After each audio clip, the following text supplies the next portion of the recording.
Welcome to Beyond My Comic Shop. I am your host, Anthony Desiato. Beyond My Comic Shop is a sub-series of My Comic Shop history, featuring stories in and around the comic book world. This sub-series was previously known as Flat Squirrel Tales, but following a crisis on Infinite Podcasts, all of my shows now live under the My Comic Shop History podcast feed. This installment originally aired as 2 episodes of Flat Squirrel Tales last season. I have recut them into one double-sized episode. It's a movie club discussion of the 2017 Power Rangers film and the original 1995 Mighty Morphin Power Rangers movie. This is pretty far beyond My Comic Shop, but if you're in the same age bracket as myself and my guests, there's a good chance that Power Rangers holds a special place in your heart too. Speaking of my guests, I am joined for both discussions by Chris Wilcock, owner of Undiscovered Realm in White Plains, New York, and Chris Delando, the content coordinator for ReedPOP, which is the company that puts on both New York Comic Con and C2E2. My Comic Shop History, Beyond My Comic Shop, and My Comic Shop Book Club will all return with new episodes later in 2018. For now, enjoy this presentation of Power Rangers Movie Club. Go, go, Flat Squirrel. All right, so we're going to talk about Power Rangers. I feel like, we couldn't do a proper analysis of the movie without first placing the movie in its proper context within the larger Power Rangers franchise. So this is a franchise that has been around for decades now. Originally, a Japanese series, which continues to this day. Yep. And that was the basis for the American version, which also continues and utilizes footage from the Japanese show. And I think this will probably be true, not just for you guys, but for other people listening, who, especially those who are within our age bracket here. So Power Rangers was definitely a big part of my childhood. I was a hardcore fan, I would say, from kindergarten or first grade through 4th grade. So I was there for the Mighty Morphin years, and I was there for probably about half of Zeo. So it was during Zeo, I think I was in 4th grade, and that's when I sort of fell out of it. But for the years where I was a fan, I loved it. It was just such a big part of my routine. I remember taping episodes on the VCR. I remember racing home from school to be able to watch. And, in preparation for this episode, I was trying to think about, what was it that appealed to me so much about the show? And I think the themes of teamwork and friendship and good triumphing over evil, that all resonated with me. The costumes, the powers, the Zords, that too. Was a big fan of the toys. Obviously that's ultimately what they were there for, to sell toys, and it definitely worked on me. But I was a huge fan. Again, had all the toys. I even saw the Broadway show that they did, or not Broadway show, the Radio City Music Hall show. So I was into it, and I might have mentioned this, Chris, when we did our Christmas special. I can't remember, but Power Rangers, in some way, might account for why we're here right now. So I wasn't really allowed to watch Power Rangers unless I wrote about it after. I guess my mother was concerned that I would just be watching too much TV. So the deal we struck was I could watch if I wrote about it after. That's interesting. Yeah, and I still have a lot of them. They were cool mostly parenting technique. Yeah, it worked. So it was mostly recaps that I wrote. But I think some original stories as well. So it was the earliest writing that I did, and I think that was the beginning of the creativity pretty cool. That led to this. So I feel very strongly about Power Rangers, and I guess we'll toss it to Delando first. What was it like for you growing up with the Rangers? You put it well. I was really into Power Rangers from about, when I started watching it, I was probably 4, maybe 5. It was 1993, so I was probably 5. And then I watched until much later than I would have admitted at the time to anyone who asked. I watched all through Zeo, was still really into it, and then I watched Turbo, and then I watched Space, and I think I fell out probably after Space, because that's when they started rotating casts every season. But when it was big, it was all-encompassing. I don't remember anything from my childhood being as big as Power Rangers was at its peak. Maybe Pokemon later on, but you couldn't go anywhere and not see Power Rangers. I know we'll probably get to this when we talk about the reveal of the White Ranger on primetime television. It was, the cover of TV Guide, everyone poured over everything. It was huge. And I think a lot of the reasons that it resonated with me are a lot of the reasons it resonated with you. Teamwork, very, very cool toys. it was a lot of the same reasons I like comic books. It was good triumphing over evil. It was colorful costumes. It was action. It was big fighting. It was robots. It was cool weapons. It was sparks coming out of literally everything. I think it was also kind of when I started to appreciate the soap opera aspect of it, which would then carry over into X-Men comics and comic books in general. You know, there was the teen drama aspect, which is we'll get in when we get into the new movie. It's a lot of the reason why I like the new movie. But yeah, it was just it was everywhere and it was everything, and anything I could get my hands on that was Power Rangers, I just devoured. And what did Power Rangers mean to you, Chris? You guys really touched on a lot of stuff. I don't remember like one thing like really drawing me in, like the good versus evil, and it might have just been like it was a cool show, and I love the toys. And I'm a little older than both of you, so I was at the tail end of like, we might have talked about this on another show, but like the tail end of like what was considered like, I guess, appropriate for watching it or whatever. Like some of the other kids that were like a year older than me are like, what are you doing? So I was probably like 9 years old, maybe 10. I was 93, right? Yeah, so I was like 9. But I didn't care. I remember I called every day when I would come home from school for 4 months, every toy store in Westchester County trying to find a Dragon Dagger. And then they had it at KB Toys. And I called my mom. I'm like, you got to go run over there right now. And like she decided to go clothes shopping at Cross County before she went. And then she's like, oh, it's sold out. And I was like, what? I lost my mind. And I remember just really loving the toys. So I think that's what like really drove me to it. But you're right. Like it was huge at the time, like the Radio City show, everything. I grew up through Ninja Turtles. So I think that was a little bigger in the world, you know, like, but you guys probably just missed that. So, but it was definitely top 3, you know, taking over the world type things. And it's funny when you mentioned the primetime thing, I forgot all about like just how huge that was. Just like just dying for 3 months waiting, you know, for like the next season to start. And so, yeah, it was awesome. Yeah, you know, it's fun. Again, we all talked about the toys. Clearly that made an impact on us. I remember there was a sweepstakes at some point where you could win, you know, a full set of the toys. And I remember I was like convinced that I was going to win that. Like, I think my parents even said like, oh, we'll go to the store, like you could get one of the new toys or whatever. And I was like, no, like I submitted for the sweepstakes. I might win that. I didn't thinking like, no, I don't need to buy them. It's cool. What kid does that? Yeah. Oh man, I was so optimistic. I don't know where that came from. On my 7th birthday, my mother took me to Toys R Us on Central Avenue in Yonkers, and she said, you can pick out one toy that, you know, and I wanted the Dragon Dagger. And I was like, this is it. This is what we came here for. I wanted it before I even walked in the door. And she was like, no, you can't have that. You're going to stab your sisters. And I was like, what are you talking about? Like, it's made of plastic. I want the Dragon Dagger. And she was like, no, she just wouldn't let me have it. So right next to it was the Dragon Zord. And so I got that. But joke's on her, because at nearly age 30, I finally got one. A metal one. Yeah, a metal one. So I could actually stab someone with that. So joke's on you, Lynn. Good man. So, you know, again, I was thinking about the show in advance of this. And, you know, one thing that had struck me was I can't remember when I found out that all of the action footage was from the Japanese show. And I feel like I did not know or realize that as a kid. Did you guys? I was going to say that before when you were talking about, I had no clue. You know, it was like, you're just oblivious. You know, as a kid, you don't pay attention to these things. Yeah, I mean, so for anyone who doesn't know, I mean, essentially, you know, obviously when the kids are out of costume, they're at the juice bar practicing karate. That's the American footage. And then once they morph and they're in costume, all the costume stuff, all the Zords, that's all footage from the Japanese series. And yeah, it's a funny thing. And so recently, every now and then I get sucked into a hole on Netflix and I watch old episodes. Yeah. And there was one in particular where the team, I think it was Kat, she had to babysit for a friend, and it was a Japanese baby. And as I'm sitting there watching it, I'm like, oh, like that was progressive, like in the 90s, you know, different races represented. That's great. And then there was a reason for that, because later in the episode, the baby gets kidnapped and the Rangers in costume have to rescue the baby. So there comes the Japanese footage with the Japanese baby. It was so funny. It's a good thing they thought about it. They didn't just have like a little white kid and then all of a sudden he turns Japanese. Yeah, no, because you probably wouldn't have noticed that either as a kid. Yeah, no.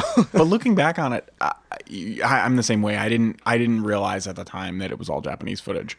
And looking back now, I don't understand how I didn't notice it. Yeah. No, just there's looking so at it with much. adult Because I eyes. probably went through like 15 years between stopping watching it and then watching old episodes again. They came out with the box set, and I bought, the one with all the Mighty Morphin seasons. And I was like, what the hell? Like, this is so obvious and so cheesy. But it was great. It's part of the charm, though. Yeah. Yeah, for sure. Yeah, that's the thing. So, like I said, I've been watching some old episodes every now and then. And the other thing that strikes me about it, they were terrible. Oh, yeah.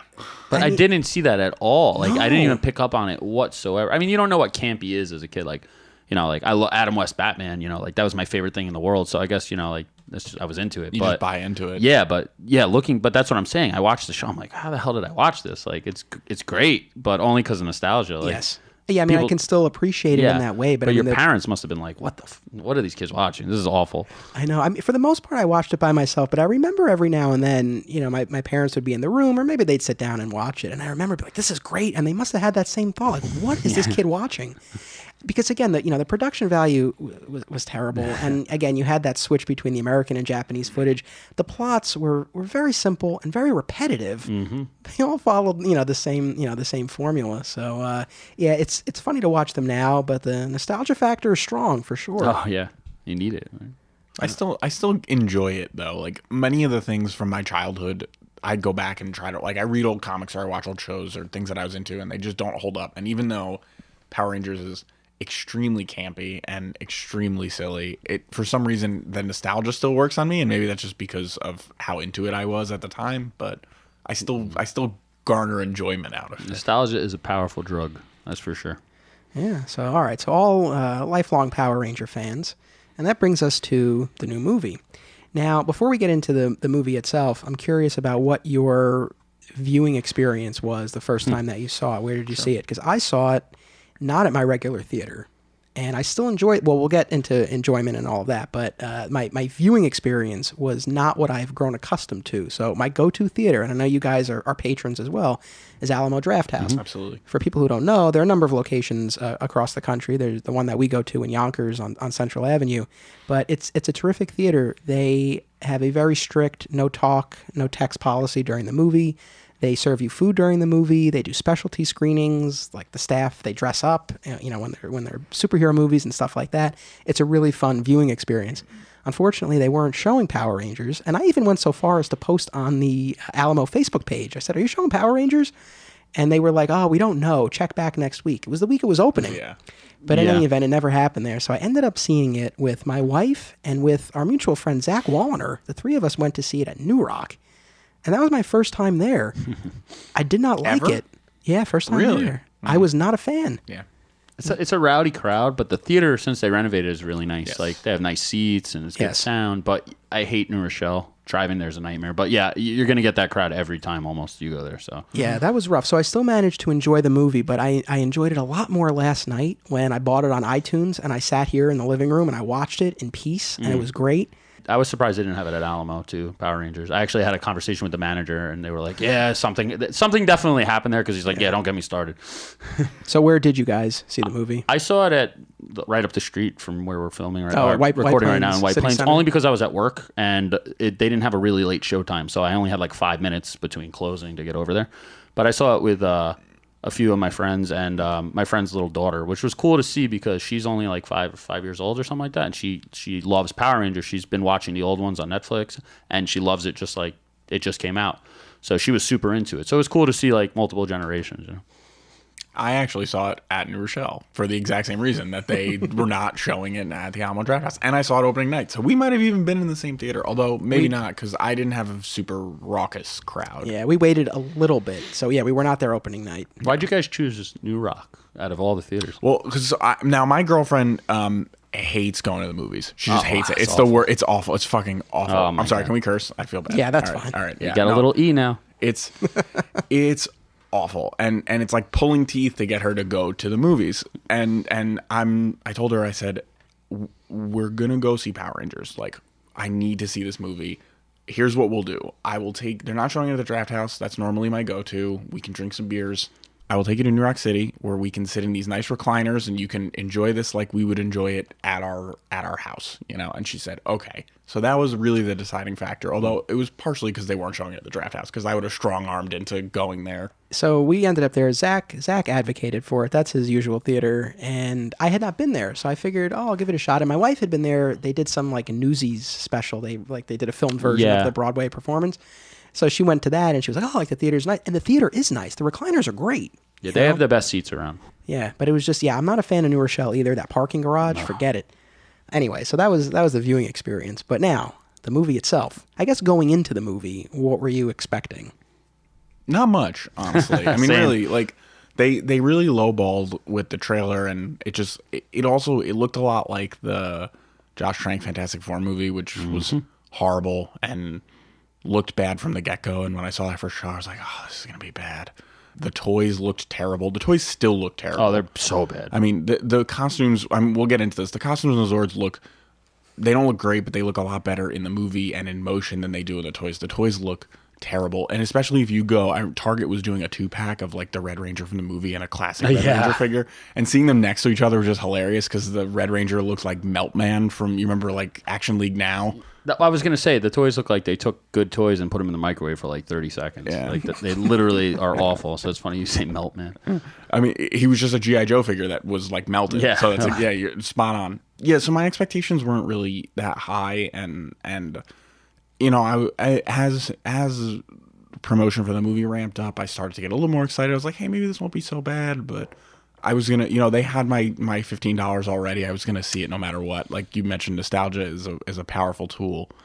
So I was going to go, and I was pleasantly surprised. I ended up really, really liking it. I was talking to Anthony before we went on about how I liked it when I left the theater, but now watching it again, I liked it even more, and I think it's going to age really well. Yeah, Chris didn't do his homework. He didn't rewatch the movie like we did. I wanted to. My friend wanted to finish watching Stranger Things, so he kept me up till 5 a.m, so I didn't get a chance to. I'll do it. But I liked it. I think everybody I know loved it, which I was really surprised by. I was expecting everyone to hate it, and I had a good time, but I had some flaws with it. I don't know. It took itself a little too seriously for my taste at times. Sure. And it didn't capture the fun of the show. And I'm okay with it being more serious, you know, but I don't know. And I just felt like it was kind of slow paced, which I like in movies. But then when the payoff happened, it was just so fast. And I think it just had some weird pacing issues. And other than that, though, I really liked it. Those were my only really concerns. I liked what they did with the characters. I thought they killed it with the Blue Ranger. He was like the best part of the movie. And the throwbacks were cool. They could have done a little more with it, I felt like. But it, you know, it didn't take you out of the movie, which was cool. And people were cheering at the end, and you know, there was just little tweaks I think could have really made it something great, but it was 10 times better than it had any right to be, especially like you said, the trailer. I was like, oh my God, this is going to be a disaster. And then I saw the toys. I'm like, it's over. But I was going to see it either way. So. Yeah, and Delanda, what was your hot take on the actual movie? He's right. I mean, it's certainly by no means a perfect film. The pacing issues are there. I actually really, really did like that it was slow paced. Like because they spent all this time building the characters up so that by the time you get to that action, it felt earned and it felt deserved, and they delivered on it. But like you said, there wasn't enough of it. But you know, I like watching it last night. They do the silly slow-mo walk towards the camera when they first morph, and they have that really like building Tron-esque synth score, and I was like getting amped up. I was like, I'm really excited about it. But yeah, like all the actors were good. They cast it really well. Like what Chris said, sometimes it did take itself too seriously, and then sometimes it didn't. Like Elizabeth Banks knew exactly what kind of movie she was in. Like she was just hamming it up, just chewing on scenery. But then at other times it was like deathly serious. So it kind of didn't walk that line as well as it should have, but still an enjoyable experience. Yeah. No, I mean, I agree with both of you guys. I mean, overall, I enjoyed it, and definitely more than I thought I would. You know, like I said earlier, rewatching the old episodes and kind of recognizing the show for what it was, what I appreciated about the movie was that I think ultimately it's a good concept. Like the bones of a good concept are there. And so I like the fact that the movie, you know, tried to reinvent it and, you know, take that essential concept and make it something new. So I like that aspect of it. I do agree, Chris, as a longtime fan, it would have been nice to have more nods to the original. I mean, we got a few seconds of the theme music. Yeah, and they it wasn't even, I don't know if you've like read anything about it, but like that wasn't even in there until like Late. a minute before they had to submit the movie. Like they were fighting over it and they were like, nah, we shouldn't do it. Then they put it in and they were like, all right, it's good. But It was amazing. It could have had just a little more, you know? Yeah. I was cheering my head off when they actually like. I was with my girlfriend. I was with my friend Andrew, and he can attest to this. When the theme song kicked in, I started air karateing in the movie theater. I was like so excited. I started just chopping at the air. That's when the theater clapped. There was 2 times, and that was the first one. So yeah, everybody ate it up. So it definitely was a good choice. But like that's what I mean. Just a little more of that is all it needed. Yeah, and as far as the pacing, you know, I don't disagree. I mean, they don't morph until 90 minutes into a 2-hour movie. I'm okay with that though. Like he said, it really did set up the character. Because if they rushed through the characters, you might not have. That might have been a lot worse.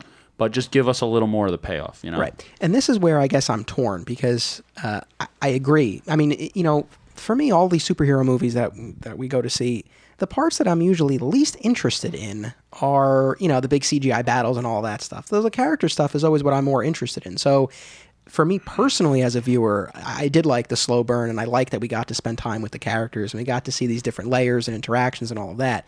I guess more from movie making or even more of a business perspective, for a Power Rangers movie, you probably need a little more Power Ranger action, especially, you know, depending on what demographic you're trying to get. And this is something I want to put forth to you guys, because I don't know that I could really pinpoint who the target audience for this movie is. I don't feel that there were enough nods to the original for it to truly be a movie made for us. But I also don't know if it would really appeal to a younger generation who has no idea who what Power Rangers is. That toy buying audience. Right. So, I mean, like, for you guys, I mean, who do you think this movie was for? It was definitely had to be for us. Because, like, first and foremost, that's who's going to see it. You know what I mean? I agree they didn't, like, play to it as much as they could have. But they knew that they had tickets sold. Like we both said, no matter how shitty it was, we were buying a ticket. and they know that. But I think like the reason you're seeing all these things come back, whether it's Ninja Turtles, Voltron, whatever, is we're in that age group where everyone's having kids and all this stuff's on Netflix and whatever, and you're definitely going to be like, oh, you got to watch this. I love this when I was a kid. And I see it, you know, I was at a show this weekend and this little 5-year-old girl was dressed up like Chitara from Thundercats. That came out before I was born. Like, so she just doesn't know Thundercats. You know, the parents are like forcing it in and they know this. So they're going to start to market. You're going to see everything come back. DuckTales is coming back, you know, everything. So I think that's kind of what they were going for. You know, that's right in that shoe, 25 to 32-year-olds. But like you mentioned, from a business sense, it needed more Power Rangers, and you mentioned they don't morph till 90 minutes. And I actually made a note when I was watching last night. The first actual fight scene in the movie doesn't come till an hour and 20 minutes into the movie when they fight Rita at the docks. Like, other than that, it's just training montage stuff. There's a little action here and there, but the first real fight scene with stakes and a threat is an hour and 20 minutes into the movie. So you know, they didn't. I don't think they calculated that well, but it worked for me. Yeah. But you know, not for the general audiences. I guess kids are gonna have a hard, because it's a drama for the first half of the movie almost, and like kids are not gonna sit there and watch a drama. You know, they want to see what they want to see. So I guess it probably didn't work in that aspect. But the only reason they might even make a second one now is because of the toys, which I find hilarious because they were awful. Yeah, but they said they're the biggest selling toy franchise now. Over everything, so that might make a sequel, which we'll see. Wow, really? Yeah, it's now #1 over everything. The movie like wasn't all movie figures, it's Power Rangers in general, but I guess that just put it over the top. You know, I'm hoping they make a sequel, going back to what we were saying, because they won't have the weight of having to set up all the characters and do all that. They can just get into it and have a pure movie. The original Power Rangers movie didn't have to set anything up. You go in, you know who everybody is, and they get right into things. And I think that was something that this one didn't have the luxury of. Yeah, I mean, it would be such a shame if we didn't get to see more of this, because I really think this was a solid start, and I think if they incorporate some of the things that we're talking about, I think, you know, it would really, you know, kind of a strong follow-up effort. They laid really good foundation. Yeah, and people loved it. They did. I mean, like 10 times more than I expected. So, you know, it just sucks, like, for them not to give it a chance. The movie industry in general, like, if it doesn't make the money from day one, they don't care about building anything anymore, which I think is stupid. You know, maybe you take a little bit of a loss, but you make it off on the next 10 movies. But they don't do that anymore, and it's really dumb. So I really, really, really do hope that, you know, it makes it. But it didn't do that well internationally either. So hopefully people keep buying really bad Power Ranger toys, and we'll get another one. Yeah. So I will not be buying this. They're really, really bad. Also, let's see how it does on Blu-ray. God knows how many people might have just been like, "Oh, the trailer was awful. I'll check it out when it comes out." And you know how there's so many movies that just were in and out of the theaters and then have tremendous legs on home release. Also came out at a bad time of year when movies typically, like March is not really a good time for movies. It's not, but there's no competition either. That's true. So, I mean, say they put it out right now. Maybe it would have been huge because people are in their mindset of let's go to the movies, or maybe it just gets overshadowed between Transformers and whatever else comes out, you know? And there was also, did Beauty and the Beast came out the week before Power Rangers? I think, or maybe the week after. I could be wrong about that. It was within a week of each other for sure, yeah. Within striking distance. So. Yeah, and that, that's sucking up a lot of dollars for sure. So yeah, who knows? We'll see how it does on release. And also, too, yes, Bryan Cranston and Elizabeth Banks were in it, but, among the cast of Rangers, and it was a great cast. I loved all of them, but it's not like you had any, there were like no Disney stars in there, or anybody who people would necessarily recognize or who would bring in an audience. Well, I think the Yellow Ranger is a pretty big pop star, from what I understand. Well, yeah. Maybe I stand corrected. I'm so unconnected to that world, but... You might. I feel like in the back of my head somewhere, that's true. I don't know, or maybe she's becoming one. I don't know. But you're right. It wasn't like, here's whoever, But I think they could have done well to, like, they lied about the cameos and things like that, and I think that if they put that into the marketing, that could have sucked a lot of people in that may have not given it a chance otherwise. So there was no reason not to play into that. Why are you gonna, say there's nobody in there?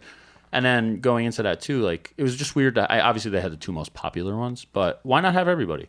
Like, even if there's 5 different little cameos or all of them just standing together at one point, like, that would have been cool too. Yeah, so, you mentioned the cameos, so appearances from the actors who played the original Rangers in the TV series. So we had, there's a quick glimpse of Jason David Frank and Amy Jo Johnson, who were the original Green and then White Ranger and the Pink Ranger. So at the end of the movie, when the crowd is gathered around and they're looking at the destruction of Angel Grove and the Megazord, the original Tommy and Kimberly are there. And I watched, I didn't go through all of the deleted scenes, but I did see, Chris, you had given me a heads up about this. Yeah. There was an alternate cameo by the two of them when they're in the restaurant with Trini and with the new Trini and Kimberly. Yeah. Right. Did you see it? No, do you remember the part where they're like fighting with the fork and thing? Yeah.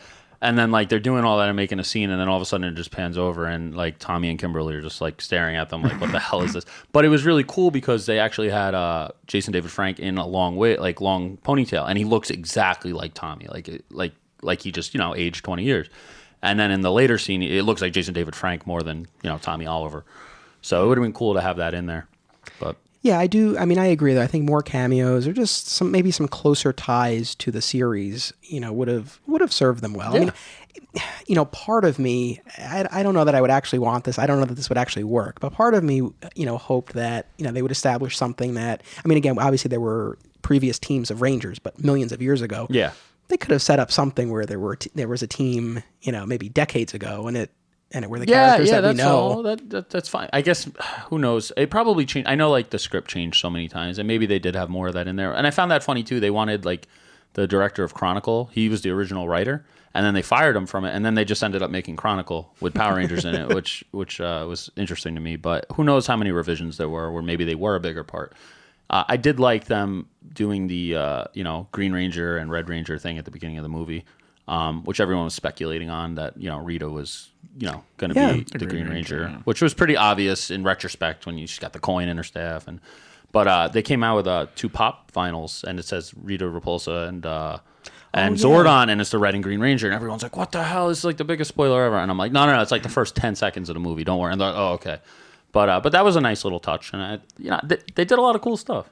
I mean, that opening is really cool, and nothing kind of encapsulates the way the movie kind of walks between super serious and campy and ridiculous than the opening of that movie, because it's super serious and high stakes, and then you cut to like a bull masturbation joke, like immediately before the title card even happens. Yeah. It's both of those are right before the title card. Yeah, I forgot about that actually. And it was like a little edgy here and there too, which I thought was interesting. So they definitely weren't playing for like the little kid crowd. Like that probably would have like between the jokes, and like Rita was, kind of terrifying at certain points if I'm a little like child, So. Yeah, I mean, Kimberly was involved in a sexting scandal. A revenge porn subplot. Yeah. So. And like the Black Ranger's mom's dying, and like it was a pretty dark movie actually. Yeah, but I echo what you guys said. I liked the Green Ranger reveal. I thought it was an interesting layer, to inject this with. And, it's funny with Zordon, as we were rewatching the movie last night, Steph was like, man, like Zordon's really a jerk. He's a dick. Yeah, I was thinking that. I liked it. I thought that, again, it was something new for them to play as opposed to this just wise, benevolent, interdimensional being. Like he was, a person, and now he's stuck in a wall. The Smallville fan in me especially appreciated it because it was very reminiscent of the way Jor-El and Clark interacted over the course of those 10 seasons. Jor-El was 10 long seasons. 10 long seasons. Jor-El was a dick, and Zordon's kind of in that vein as well. So I actually like that. If you were stuck in a wall, if you all of a sudden one day were just stuck there forever. Yeah, he had one chance to get out, and he had to blow it to save this kid because they messed up. That was cool too, I think. Yeah, was there any moment where you guys thought like, oh, Billy's death is going to stick? No. I had a little moment. I thought maybe they'll bring. I don't know, for like a split second. I'm like, all right, maybe they'll bring Zordon back or something like. But like, there's no way to do that. You know what I mean? So I didn't think so. But I thought it was cool that they even went to that level. At least raised the stakes a little bit. And showed like Rita doesn't really care. And for me, like, Stand By Me, the song just always gets me, no matter who's doing it. Yeah. And I've never heard that version before, but it worked really well for me. And so even though I was like, oh, this isn't going to stick, it still resonated emotionally with me. Yeah, music will definitely do that. And I forgot about that too, the soundtrack. See, there's all these little things. I guess I should have watched it again. I remember the major strokes, but that was really powerful too. You're right. So they did a good job. The more I'm thinking about this, I'm like, wow, they really pulled this good, off. Soundtrack's good. They play the Kanye song in the fight scene, which is really cool, Yeah, no, it was good. And, we mentioned before the character development. I loved what they did. It's always funny because in the original show, Zordon summons these teenagers with attitude. They don't really have much attitude. I mean, they're good kids. They, they perform martial arts. They hang out at the juice bar. They try to save the earth. Yeah, I mean, there's really not that much there. Yeah. And I thought it was a lot richer here. I mean, you get to see their home lives and what they're struggling with. And, I'm not 15, but I feel like these characters are a lot more relatable. Yeah. Oh, yeah. In general, but especially to, young people who would be watching this. They're way more fleshed out than they ever were in the show. The show never really took the time to get to know them all that well. There was a lot of interpersonal stuff between them, but it was never, you never really met their parents or saw what their home lives were like or gave you anything to relate to other than superficial, top level. This is the nerd, this is the jock, this is the pretty girl, this is the, the smart girl kind of thing. Favorite character? Tommy. Oh, no, in the movie. Oh. Tommy. No, Tommy's jacket. Tommy's jacket is my favorite. That was quite the performance. The Blue Ranger, they killed it, and I thought it was really cool that they used autism, but in a powerful way, So because there's definitely some kid with autism out there who's like, oh, this is my hero, I can do. And they played it really well. They didn't make him bumbling or he was the best part of the whole movie to me. You're better than everybody combined. But I think they really knocked it out of the park with everybody's character. Yeah, I to echo what Chris said, agreed. They really did him the most justice. I mean, Kimberly, Jason, and Billy seem to get the most character development, and the movie seemed a little less interested with Trini and with Zach, at least at the beginning. It fleshes them out a little bit more at the end, but Billy, especially definitely. Zach. They definitely glossed over Zach a lot, I think. Well, he's very at the beginning. He's very I'm crazy. I'm so crazy, and then they kind of really hit that button, mash it over and over again until you kind of really get to see his mom and his home life, and then Trini gets her coming out scene, which is. Yeah, I'm sure someone can relate to. I think that they kind of either didn't go far enough with it. It kind of felt. But it's interesting that you could look at it and be like, all right, well, they used coming out as a thing, and they used this sexting scandal as a thing, and autism. They could have just went the wrong way with it, and taken advantage of just trying to shoehorn that in. But they really handled it properly for for Power Rangers. It's kind of surprising how well they did all that, or just not done it. Yeah. So agreed. Yeah. I mean, I would agree. I think Billy was the strongest character, though. I like Jason a lot. I thought as a leader, I thought he worked well. I like the Jason Kimberly stuff. I think we're going to have an interesting triangle with Tommy in this next movie. What they do. Well, supposedly there was a kiss scene when she comes to his bedroom. I don't know if it's on the deleted scenes. Yeah, I didn't watch it, but it does say the kiss, so I'm assuming. Has to be. When she comes to his bedroom and kind of tells you the story of the sexting scandal, they kiss. And apparently it was unanimously loathed in test screenings so much that they just took it out.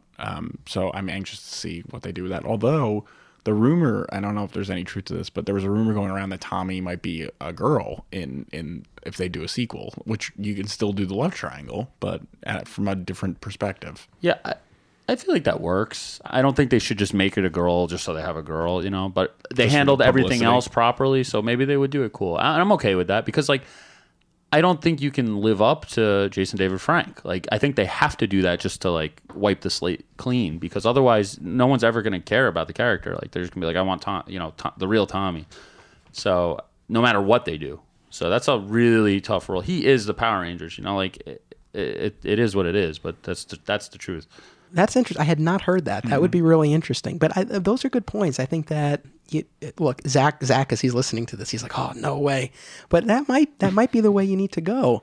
I don't want to get too sidetracked with this, but we mentioned Jason David Frank a few times, and Chris, I know you've run into him at these conventions. Oh, yeah, he's the best. And all that. Yeah, what have your interactions? No, and like he's a really good guy. I think behind the scenes he's kind of a little bit of a prima donna, but he really is great to his fans. Like, he is better than I see so many celebrities now all the time, and even week to week you might see the same people, and you see who's just checked out and there for the money, and you see who's there for really enjoying it and going the extra mile. Like, I've seen countless times, like, people come up and be like, "Look, I don't have any money. I just wanted to say hello to you." And he's like, I don't care. Come here. Gives them a picture, signs 10 things for them.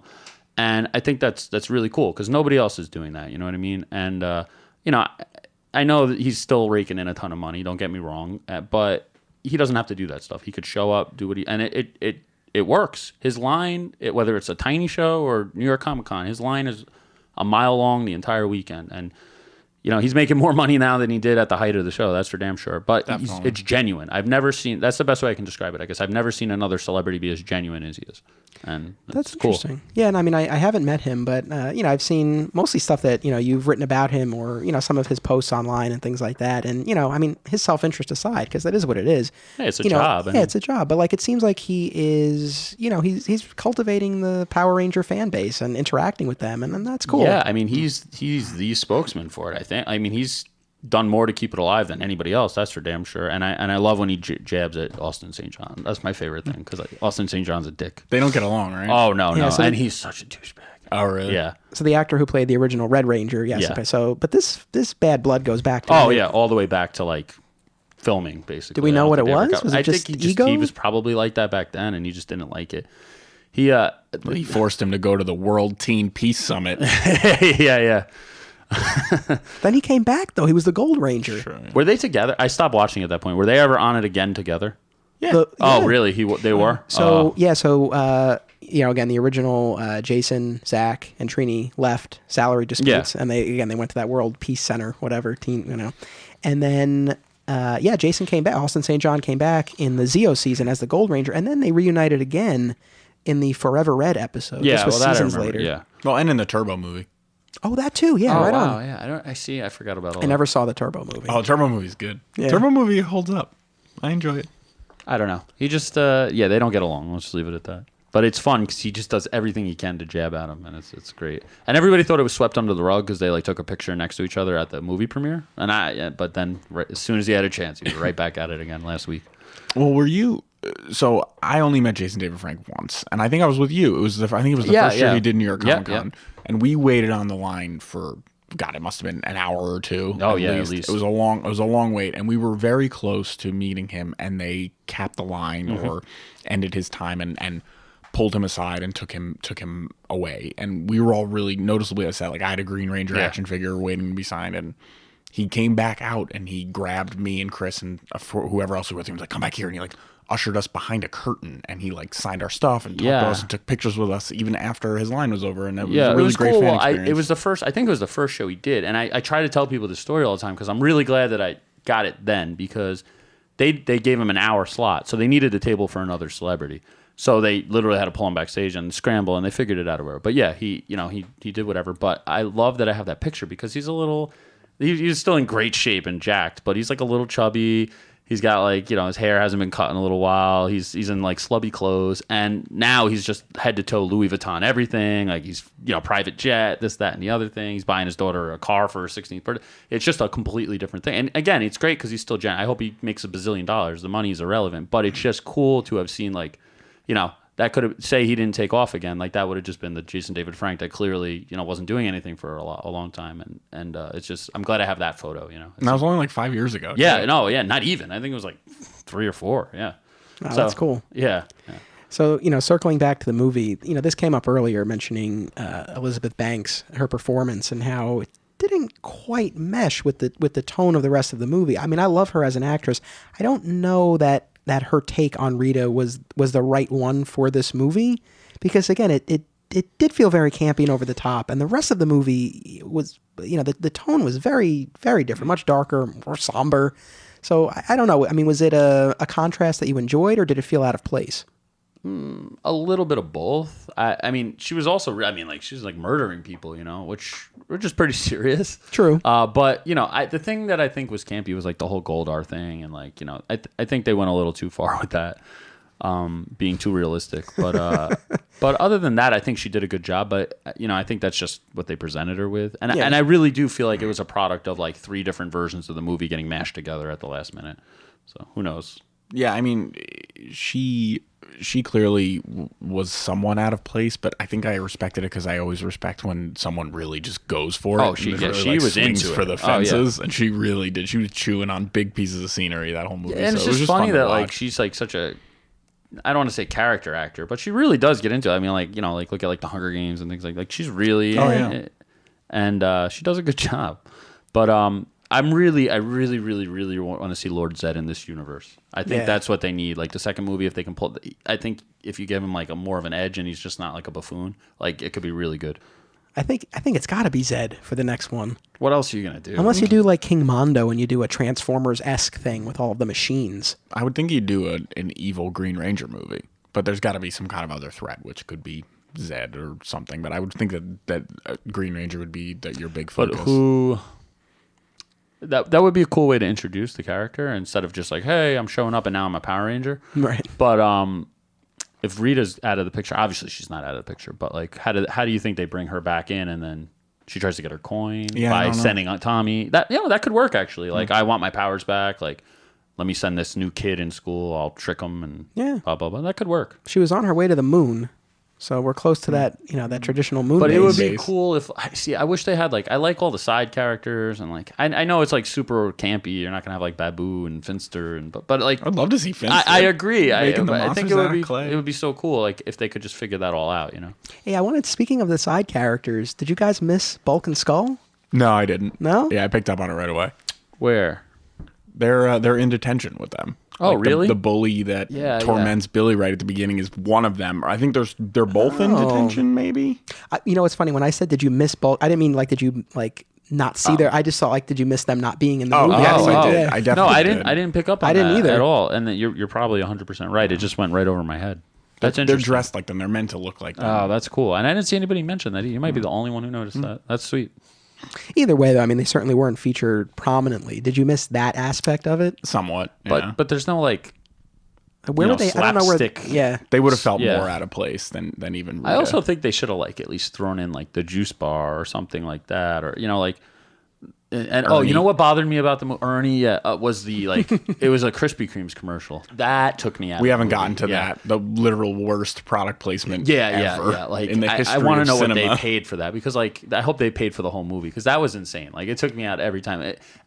After a while it became funny, so I was cool. Like but I don't know. The literal objective of the third act is to get to the Krispy Kreme. Yeah. And they're in their Zords and they're in their costumes and they're running like, we gotta get to the Krispy Kreme. Rita's at the Krispy Kreme. Like, it's crazy that even flew. Yeah. Yeah, that is kind of crazy. I mean, is it not worth it though for the line about, is it a special place? It must be a special place. There was some cool things, but it just pulls you out. I just don't like anything that like removes you from the movie. It's like if all of a sudden it was like Microsoft Zords, or something like that. Like, I don't know. It's just too much. I know you got to get your movie made and you got to get your money somehow, but like you can casually do it, I guess. Look, if it gets us a sequel, I'll take the Krispy Kreme sponsored Green Ranger. Yeah, he's got the donut shoulder. It looks pads. like a NASCAR truck or a car or something. I'll take it. One thing that as far as sequel hopes, one thing that I hope they adjust, and this might be me being nitpicky, but is that really how they have to get to the ship every time? They have to jump off a cliff and swim? Yeah, they didn't teleport, right? Yeah, they didn't have teleporters. So much cool stuff. I guess they could introduce that easily, but there's just so many small things. I don't know. I just don't understand. Like you have all these people getting paid millions of dollars sitting in a room for 2 years. How can you not figure this out? You could take any idiot that watched Power Rangers and just be like, all right, well, you need them to morph. You need them. Even like David Yost, the original Blue Ranger. Like he after the, at the premiere, he's like, oh, yeah, it's great. But like you ask him a week later and he's like, yeah, like it was insane that they didn't say, like it's morphing time thing was kind of like a downer. They didn't pull it off right and blah, blah, blah, blah, blah. And all his critiques were correct. Like, just play up the stuff that people loved about the movie. Like, you wanted to make it your own, but I don't know. It was just so many missed opportunities. And I think that's what my flaws were with the movie, that I didn't love it because of that.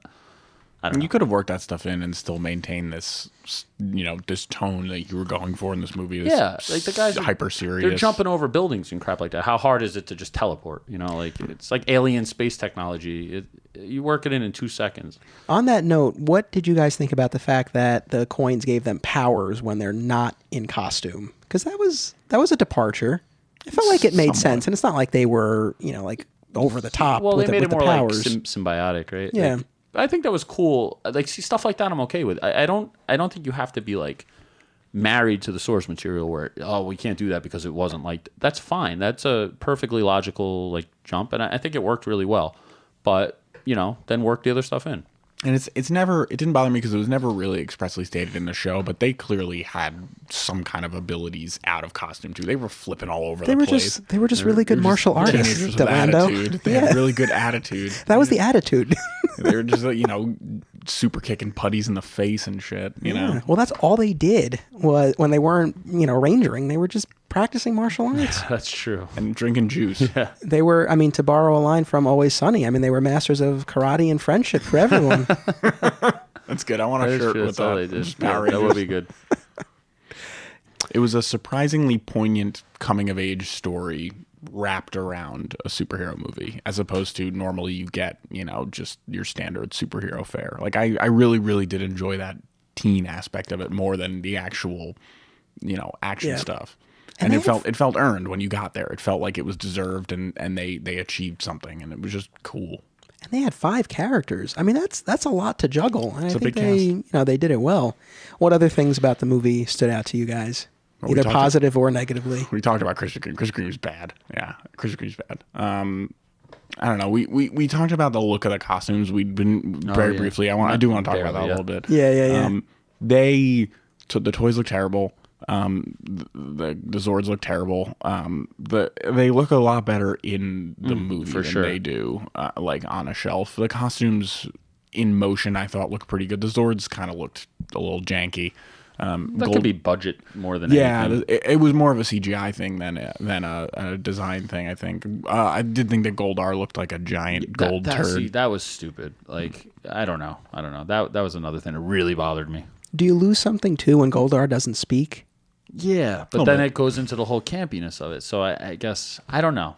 Oh, when we got the Make My Monster Grow, they threw that in there. That's true. That was a nice little throwback. So that's the thing that's funny. There were some nods, but they just did, like we said earlier, they just didn't take it all the way. Maybe they felt it'd be too much. I don't know. I would have appreciated. I would have ate it up more.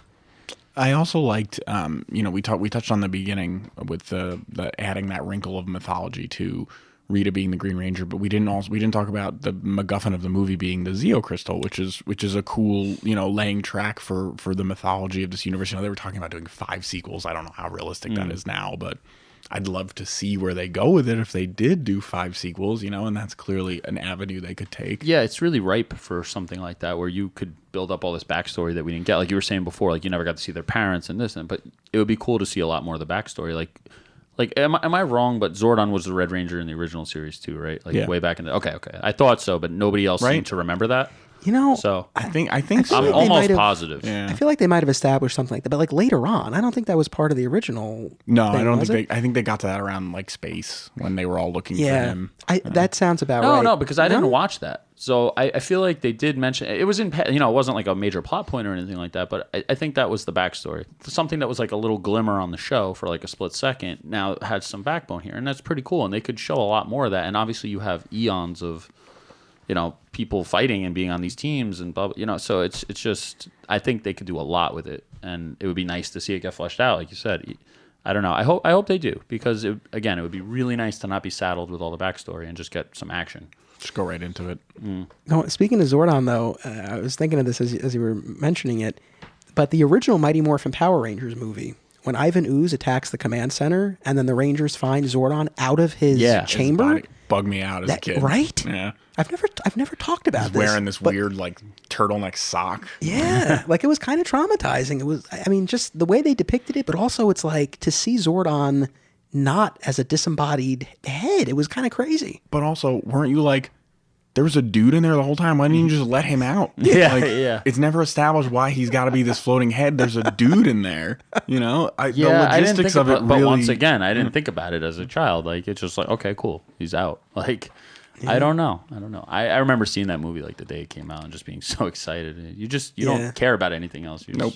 No, I know, that was so cool. But, that's what's so funny. And about nostalgia and all this stuff coming back, I enjoyed the movie, but even if I hadn't, I appreciate the fact that there's a Power Rangers movie that I can go to see at age 30 with my wife. It's like, as a kid watching this, I would never imagine that that's something that would happen. So it's kind of cool. Yeah. Well, I know see it with your kid. You're a big comic book guy, and we live in an era now where I can turn on the TV any night of the week and there's a new hour superhero show. Like, I never would have thought about it as a kid. It was so counterculture and fringe. We talk about this at shows all the time. Everyone's like, oh, the geeks have inherited the earth, but it's really true. Like, because we were actually talking about it, because like there's this surplus of like really attractive like women that would have like 5-10 years ago just never, they've been like these nerds, like blah blah blah, and they're like so into it now. And you have all these little kids growing up like idolizing the ghost, little girls, that are coming dressed up. And I was thinking like 10 years from now, 15 years from now, what's the industry going to be like? Because, you're going to have twice as many people buying things and into things. And like, we're not the outsiders anymore. Like, the people who aren't into it are. And it's a really weird, and it's happened so fast. Like, it's really since the Marvel universe started, like in the MCU, has really like brought it to another level. And it's really going to be interesting to see what happens, for sure. Speaking of the DC shows, every time I watch them, I always just think of Smallville, how Smallville paved the way. That show was on for 10 seasons. Carried that torch for a long time when there was nothing else like it. I'm just saying. How long was Lois and Clark on the air? 4 seasons. 4 seasons? Yeah. I mean, even that, like, True. 4 seasons of a Superman show in the early 90s is nothing to scoff at, especially when there was that terrible Justice League pilot in the early 90s. That's true. Have you ever seen that? It's really bad. I think maybe pieces of it on YouTube or something. I never watched the whole thing. Hey, guess what we haven't talked about at all yet in relation to the Power Rangers movie? Alpha 5. We have not, yeah. What'd you guys think of Alpha? I thought they did a good job. I know everyone like hated on the design when the like concept image leaked out. Oh, sure, yeah. And it didn't bother me that much when it leaked, and everyone else was like, "Oh, this is good." But everybody was riding like a wave of like disgust from the Zords and the toys, and they didn't. Again, remember, like they didn't show in the trailers until like a month before the movie came out anything in motion or even so much as show the Zords. So all we had were these concept images and sketches, and so I liked it once it was all said and done. Like Bill Hader did a great job. It was cool. It was like one of the closest things to the original show, I felt like, in tone, but just turned up a notch. He was a little more sarcastic, which was great. And if you watch the outtakes, there's even more. Oh, I'm sure. Of Alpha. Really? Yeah, He yeah. must just be talking for like hours. Yeah, and Probably it's not like ad-libbed a lot. Yeah, he's not fully rendered, but it's like this weird, proto alpha. It's kind of funny. What did you think? Yeah, I mean, with all these blockbuster movies now, the toys tend to come out long before because they have to solicit them to retailers. So you can't really keep that stuff secret.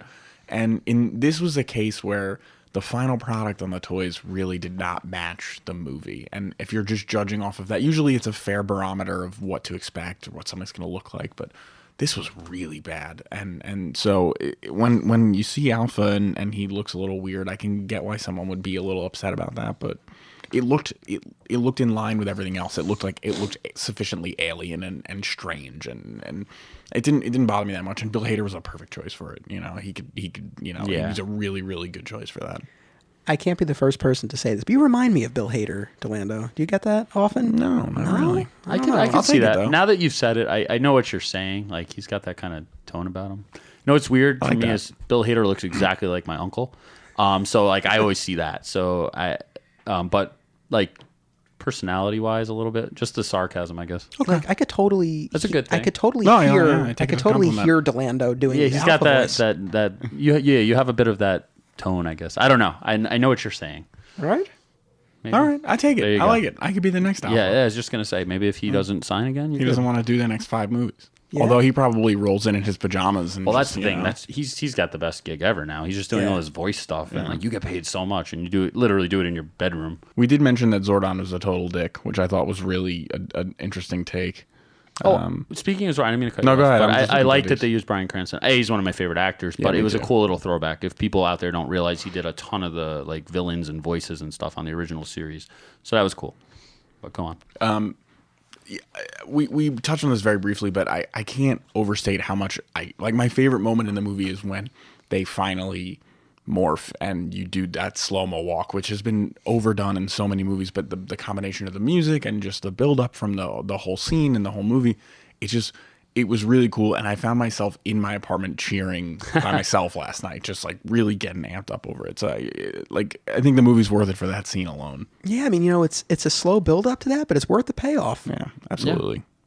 Also, I wasn't a huge fan of the way the Megazord looked either in toy or in movie, but that's neither here nor there. They can tweak that for the next movie. How did you feel about them being within their own Zord and not just in the middle of it? It made a lot more sense. Yeah. And I was okay Yes. with it. It was very like Voltron-y. Yeah, and they had to work together in a way that they didn't Which is a cool necessarily have little to. element, which going back again, it's cool. You know, that was a cool little tweak, and it makes a lot more sense. Like, how the hell were they all in the middle of the thing? I never thought about that either back then. Well, they were kind of all situated near the center, right? If you look at them, like they were in the legs, but they were like at the top of the legs. Kinda, And they were but- in the arms, but they were at the shoulders. And But yeah, but there wasn't just this room. the room that they imagine. all morph into. The Yeah. Green Ranger just rips the door off. Yeah, two of them are like playing cards. Yeah, yeah.